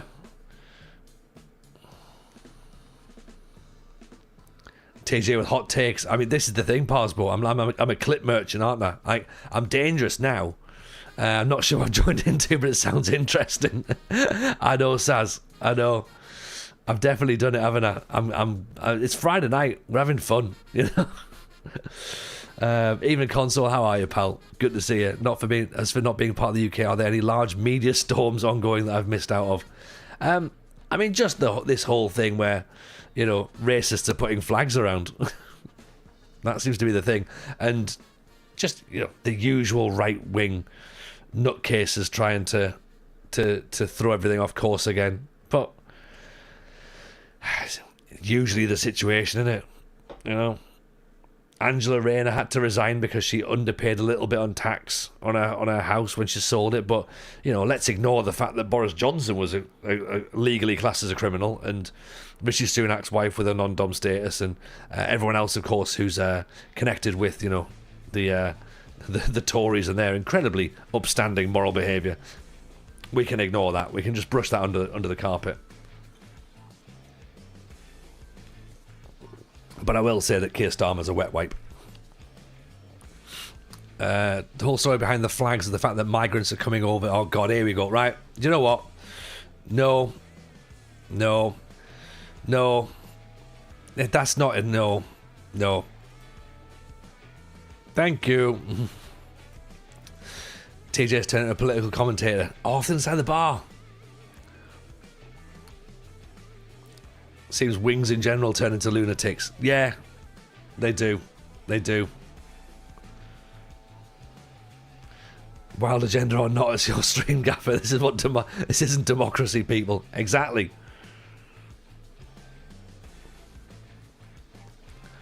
All the left are now being accused as not being patriotic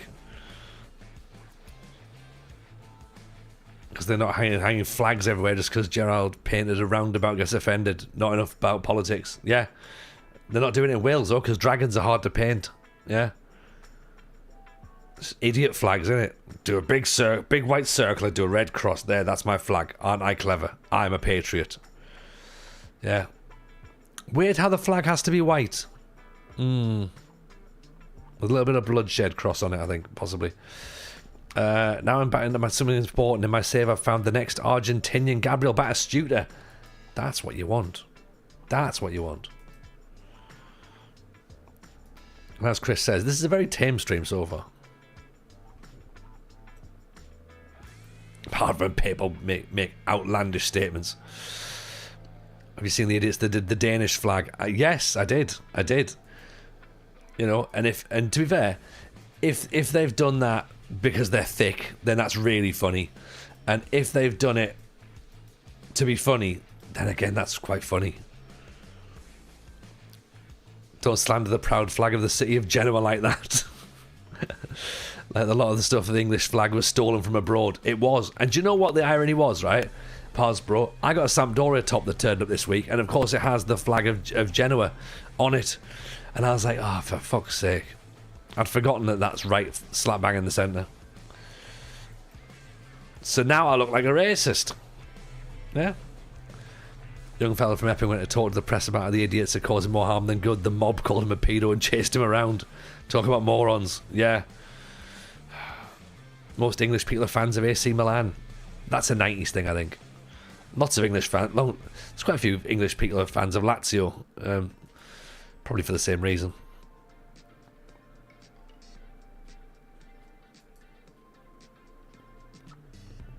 But thankfully, though, St George was a good old-fashioned English person. Born and raised in Turkey. Turns out the flag is a tribute to culture from other countries. There's an irony there, isn't there?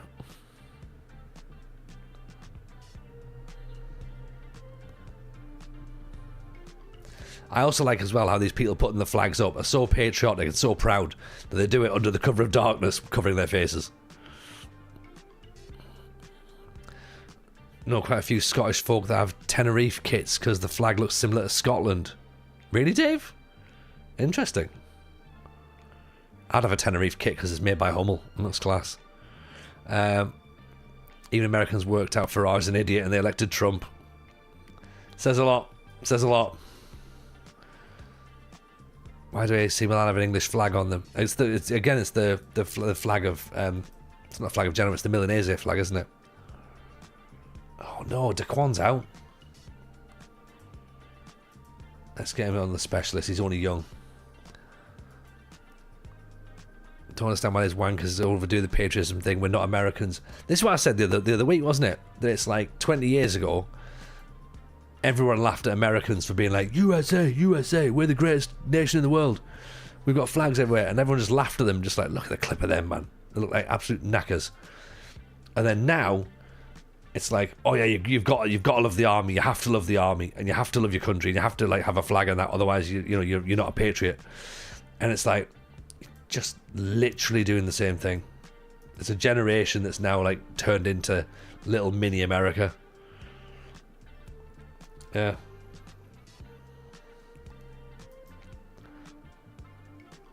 America's tip patriotism to a whole new level. I'd say it's about the same. AC Milan founded by an expat as a football and cricket club.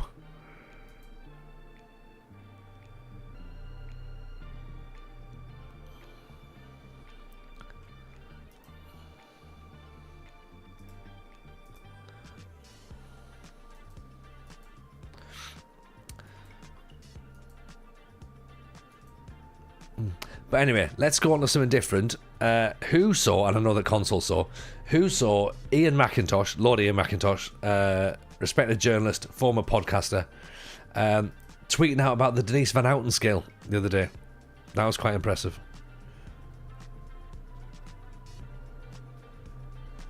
Yeah, so right, let me find it, and I'll show you what I mean, right? Where is he? Where's Mr. McIntosh?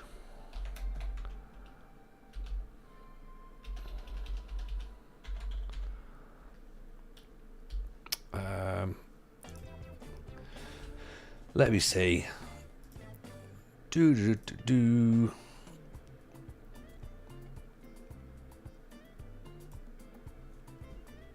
Right, here we go. Ian McIntosh. There he is. Right, now where's our Denise Van Houten scale?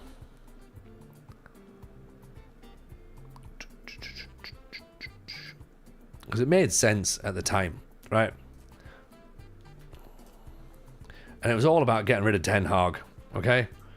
So, here it is.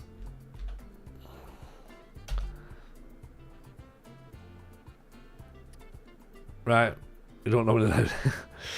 So, there we go. So this is what he's posted out, okay?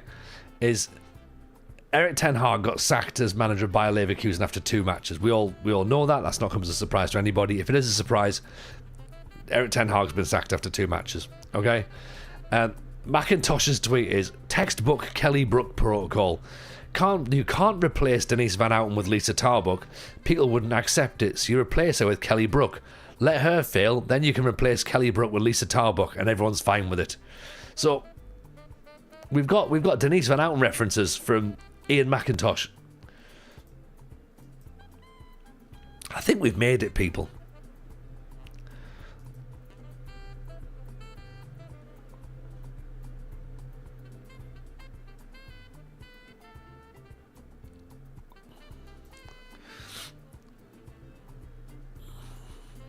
If only Ian knew.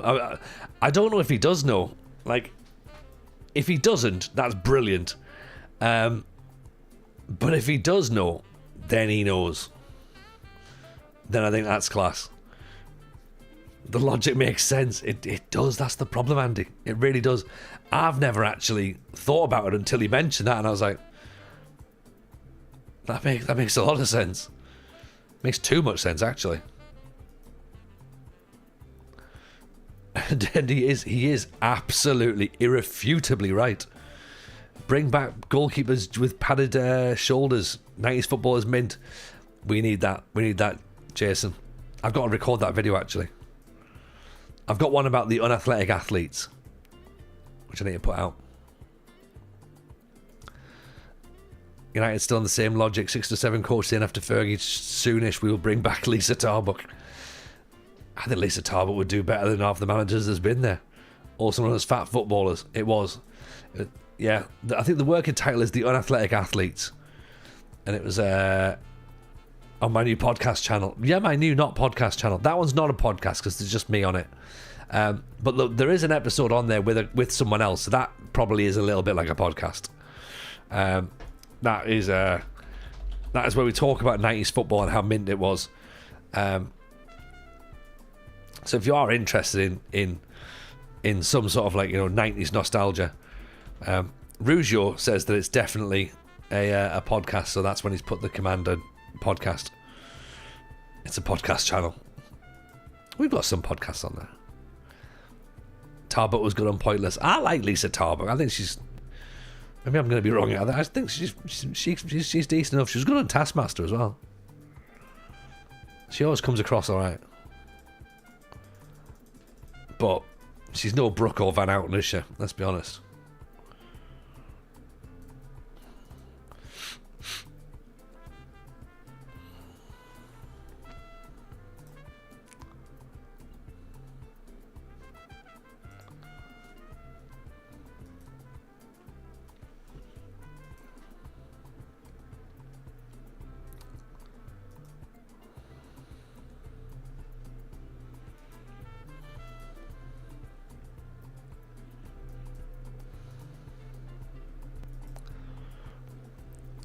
Daquan's out for a few months, so we did lose a striker. We've now lost another striker, so I think it's a bit of an issue now, in it up front. So Fellaini scored 8 in 8, 9 sub appearances, but Ganinge's got 1 in 1. Kamara's got 3 in 3. And we've lost a lot of goals. Daquan's got 6 and 16. 5 for Amara in midfield. Same as companies bringing in temporary scapegoat CEO and they fire people. Yeah. It's exactly that.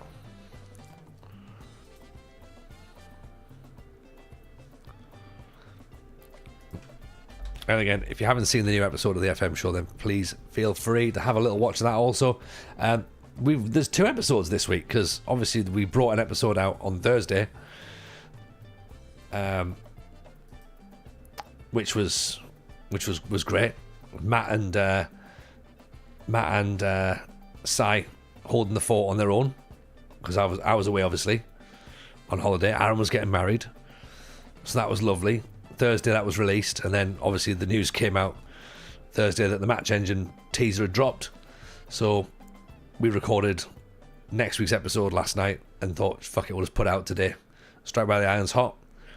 So, yeah, 2 episodes this week. And no idea what's going to happen next week because we've now got to try and find some time to get next week's episode recorded and something to talk about.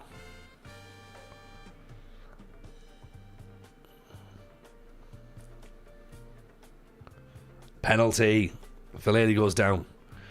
What about the massive goalkeepers like Southall and Schmeichel? Football 90s, football's mint. Now we have lanky, skinny goalkeepers like Donnarumma and De Gea. Yeah, and Costin Pantilimon as well. Yes, Jefferson, bottom corner. Yeah, on big fat goalies. That's what I want. I mentioned Jan Molby and the unathletic athletes as well.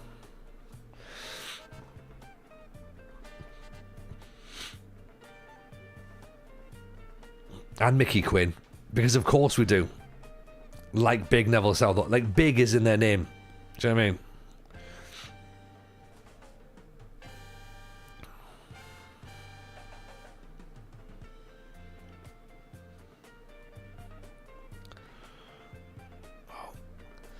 I'll tell you what, if we get promoted, we need a new goalkeeper. Because Bourgeois is not going to be good enough for Ligue 1. Ian's doing FM content again. He's back writing, isn't he? So, which is good.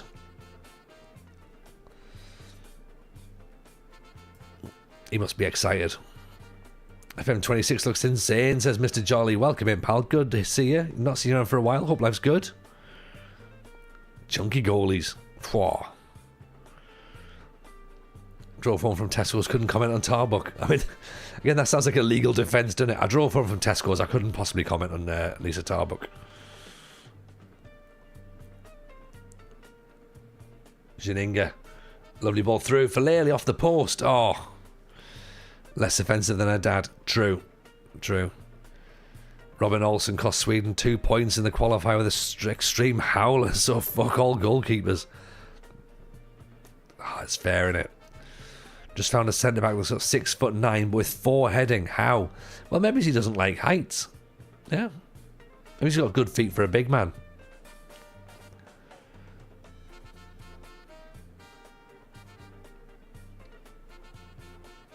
No worries at all, Rougeau. You go and get your games on. Baseball and NFL tonight. Get in. What a time to be alive. Oh, no. NFL's back, everyone.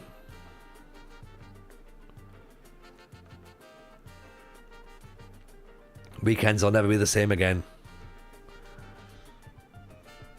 He's dreadful, but sign him anyway. Oh, you got to. At 6'9", you got to. Because, like, worst case scenario, he can fill in at centre back. He can fill in goal if needs be. You stick him on near post corners anyway, just because, like, you know, the ball will hit him. But jumping reach is the one, remember? Not just heading ability.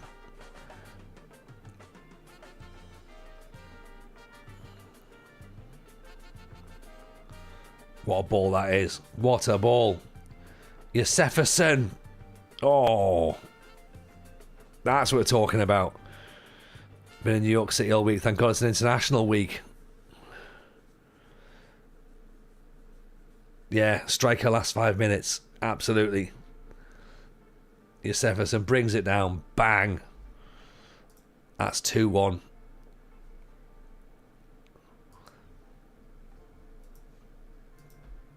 That's what we needed, innit? Football's back. Cleveland Brown will find a way to suck. They will. They will. And they will definitely find that way. 49ers will look the part for most of the season, but they won't get it done. They won't win the Super Bowl. We all know the Chiefs have won it, especially now that Travis Kelce's engaged. So Taylor Swift will win the Super Bowl. Who's playing tonight? I don't know, actually. It's a good question.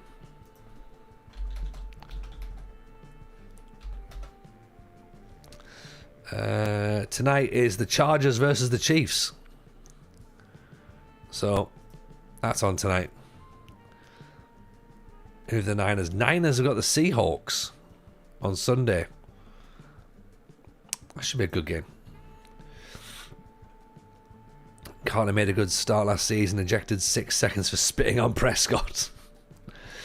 I mean, yeah. I'm never going to condone spitting, but Chiefs win by 6+. Yeah, I was going to say Chiefs by 10. They don't start the season quickly, do they? They ease into it, kind of Manchester United style. But yeah, I reckon Chiefs by 10.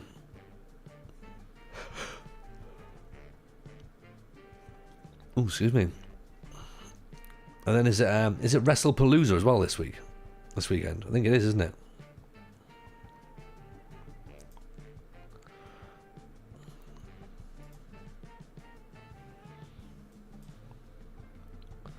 Yes, Jefferson, ball through. There's Kamara. He's still inside. He's gone down. No penalty apparently. As a United fan, we never get going nowadays. No, that's true. That is true. Oof. I thought that had gone flying in there. I was like, how the hell's that gone in?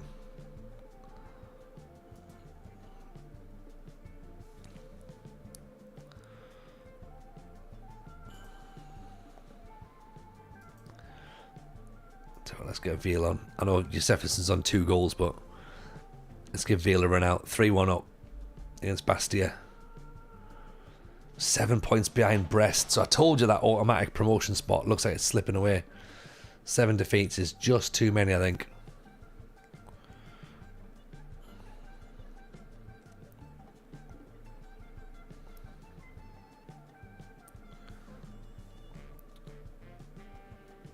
Gazawani. Amada. Mboggi. Castelli. Oh. Can't get the ball out of his feet, can he?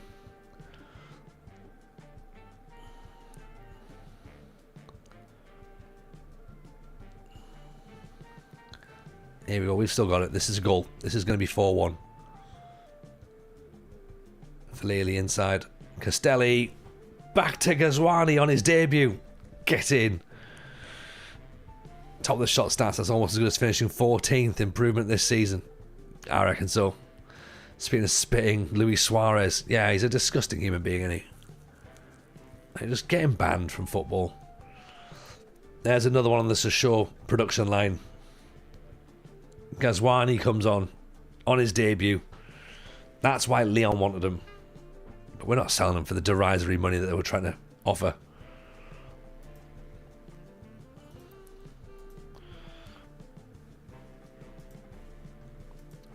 Shocking from Carr. Yeah.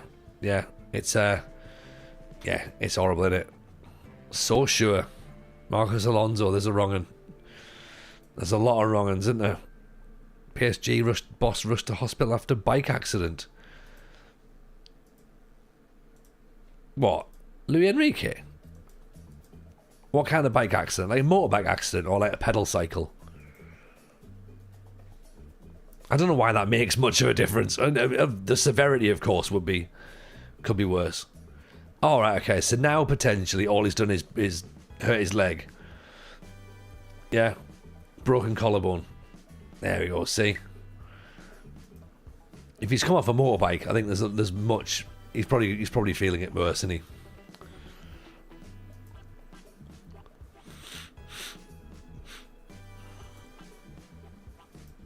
How many games left?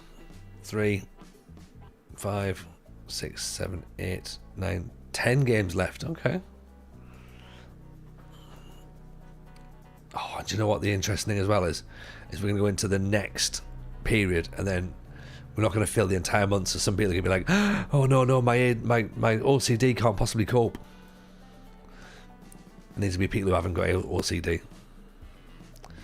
He's got the spandex look and feel all over him. Not very surprised in the cycling. Do you know what, Andy? That's a great shout. That's a great shout. He looks like he wears cycling shorts constantly with the padded bum. So yeah, I'm with you on that one. Like, he also looks like the sort of person who, if he wasn't a football manager, would have a Petronas t-shirt or a Mercedes t-shirt and he'd sit and watch Formula One.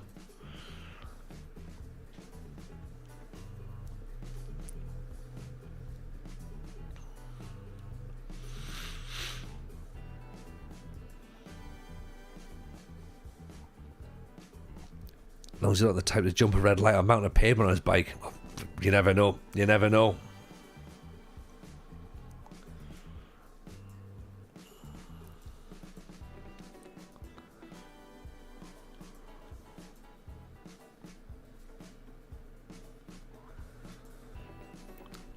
Right, so we've got Cannes at home. And then we've got Dijon and Paris FC. So that's all of March. We're not going to get all that played before bedtime.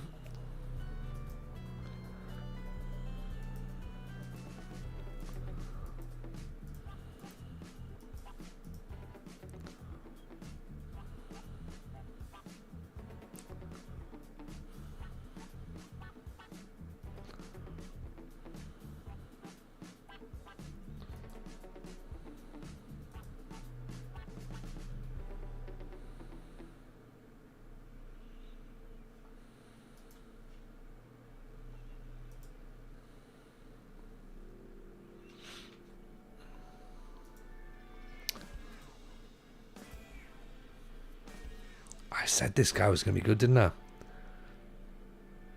Azuki Azare. He is looking handy.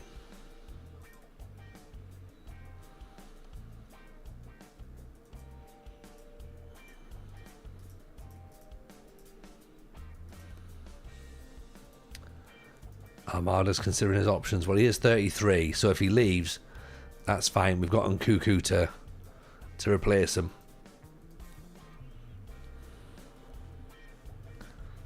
He was brought in to be the bit of experience and just sort of see us through. Untouchable. Look at that.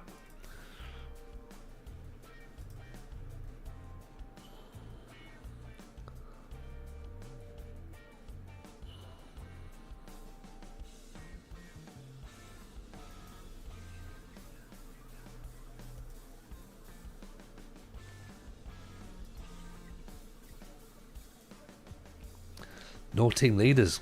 That's concerning.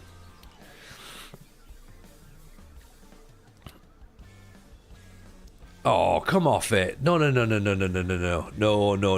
there's no way you've done it at all, Chris. I want to see it uploaded to YouTube. If you've done it, I want to see it.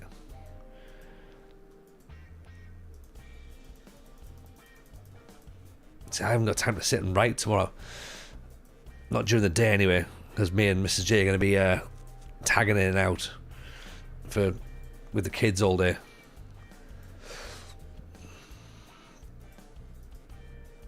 Damn it. Third. I know, Sam. I know. Who would have thought? Such crazy behaviour on my account. Yeah? When we say untouchable, do we mean Robert De Niro or Kevin Costner? All of them. Sam Adjo last seen playing 007 First Light. There we go. We weren't blaming Tarbuck for the racism. I don't think so. But look at this. Look at that sign. That's meow, all the way up there. It's good, that, isn't it? How are you though, pal? Are you well? I'd like to be playing it now until 2026. Oh, was that the trailer? That all under you? This is all under me. Yeah. Including the being at the bottom. Whoops. So we've been here like a year and a bit now. And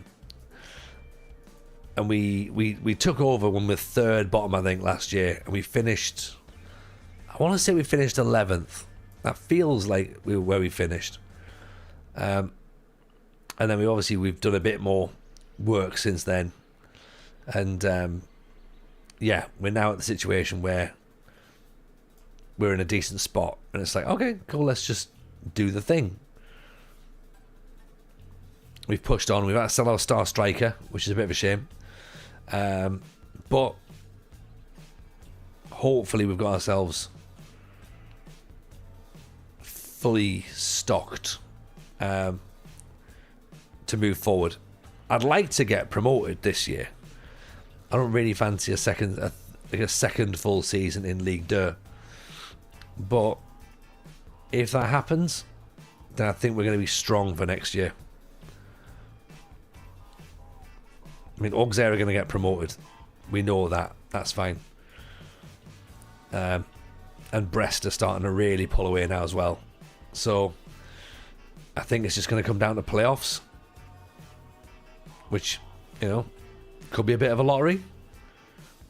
From a story perspective, it could be fun. We'll have to see. We'll have to see.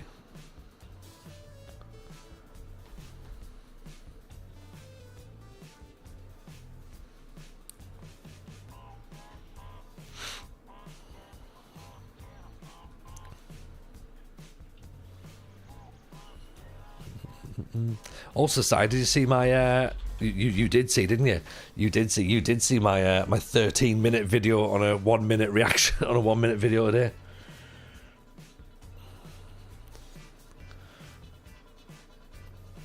You watched it? Thank you.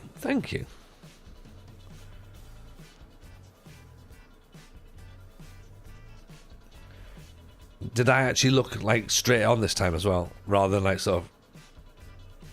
Did I do a bit of that? Mine and Loki double. I haven't seen Loki's yet. To be fair, I haven't watched any FM stuff today.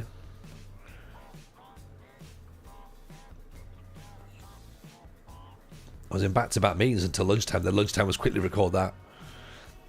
Get it up and out.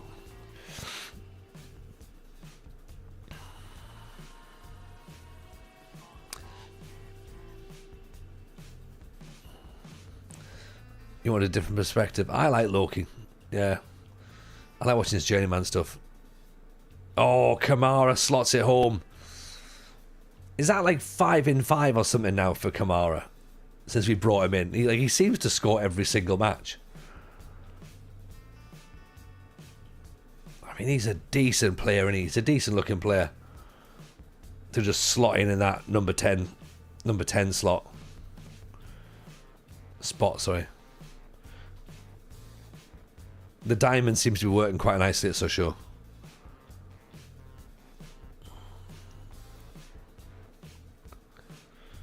Right, we're abreast. Are they? They're drawn with Le Havre. Didn't notice with the camera. I think it's because you're looking to the side anyway. Am I? Oh yeah. When it's on the screen, yeah. But I think on the presentation, I think I did it down the middle. I think. Maybe. I mean, if I'm not, then I'm not. But I felt like I was looking properly. Need Loki on a pod. I've asked him a couple of times, and we almost got him before FM25. So I guess we go back to him and find out what he's up to. 'Cause I think he was busy moving at the time, and then he got himself all set up.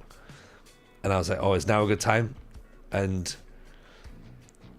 for some reason we didn't get it working. So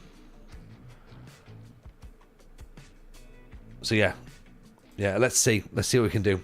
See if we can get him on, because I think he'd be great.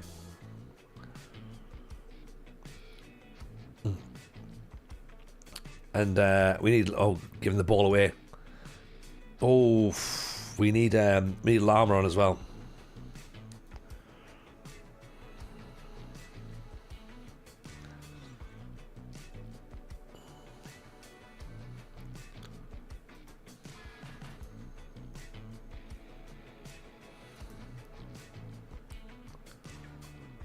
There we go, Castelli at the back post.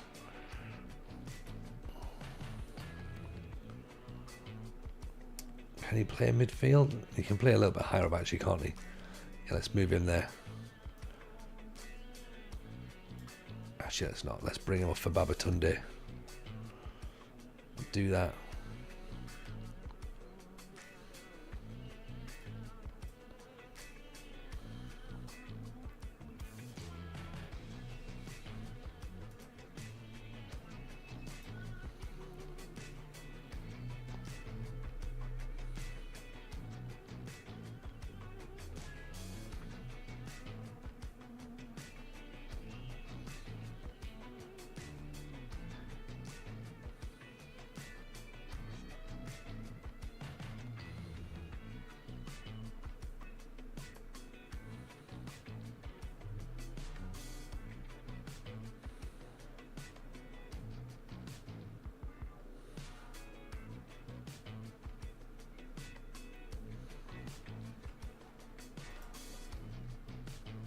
Did I look at the screenshot, the UI?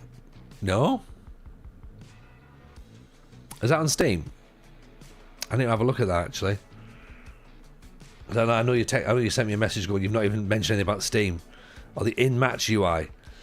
The bit on the bottom, I saw the bit on the bottom. I saw that, I mentioned that, but I didn't see much else. I need to go back and have a little look.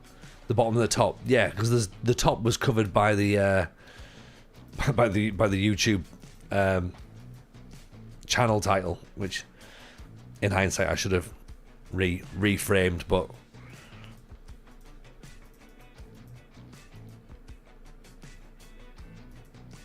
so I did see it. Definitely looks like there's a bit where you can minimize and make it. Minimize and maximize, so that's quite good. A little bit of customization on there.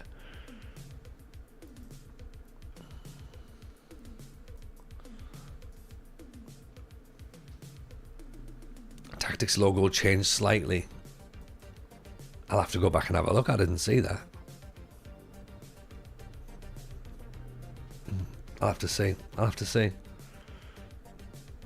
I mentioned the fact that the Of course, I don't know why I'm telling you because you've seen this, but the match officials wearing coloured boots, game's gone, and their shirts untucked as well.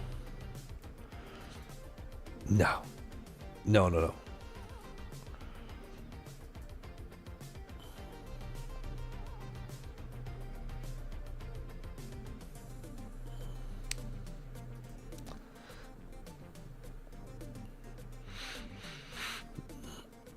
Mbappe takes charge at Metz. Right, there you go. We've reached the part of the game where Mbappe is now a manager.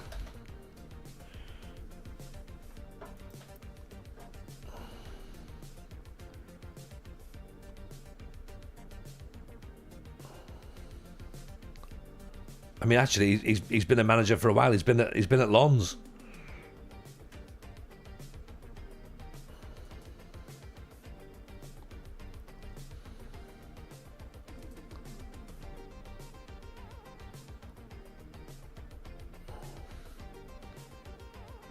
Yeah, Lens second team.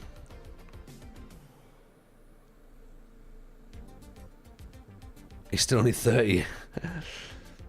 I think he is. Yeah, how old is he? 37. We've just done this. Signed Enzo Lefebvre as a coach. I mean, he's not very good, but we brought him in just for vibes.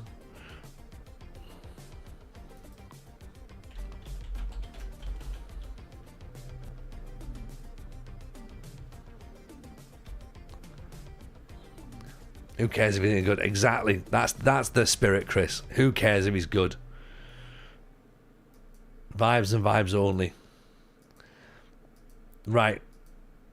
Speaking of which, I think we play the Dijon game over the weekend. Either tomorrow or Sunday, depending upon what we do.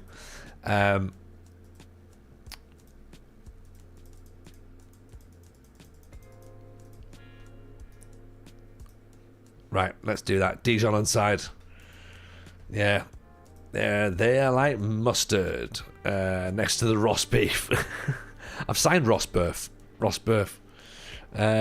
Colourful footballers are also pitiful. Bring back classic 90s Umbros and mitre balls. Yeah, we need the mitre. Get the proper mitre back. That's what we need. Right. We finished the season. Well, we finished the stream third. We are 9 points clear of Toulouse. It's our spot to lose. Because they're also called Toulouse. 2, 4, 6, 8, 9 games left. And then the playoffs, obviously, as well. So, next stream's going to be leading up towards the playoffs. Will we get the season finished? Maybe. Depends if I can stay focused. So, unlikely. Still another 17 more streams to go until we finish this season. Right, let's go and do a raid. Go and check out this dude we've not seen before, Offside Craig. He's currently at Schalke, so that could be quite interesting. So go and say hello to him, give him some love, and yeah, keep your eyes peeled. We'll be back at some point over the weekend, and yeah, take it easy, everyone. Speak all soon. All the best. Bye now.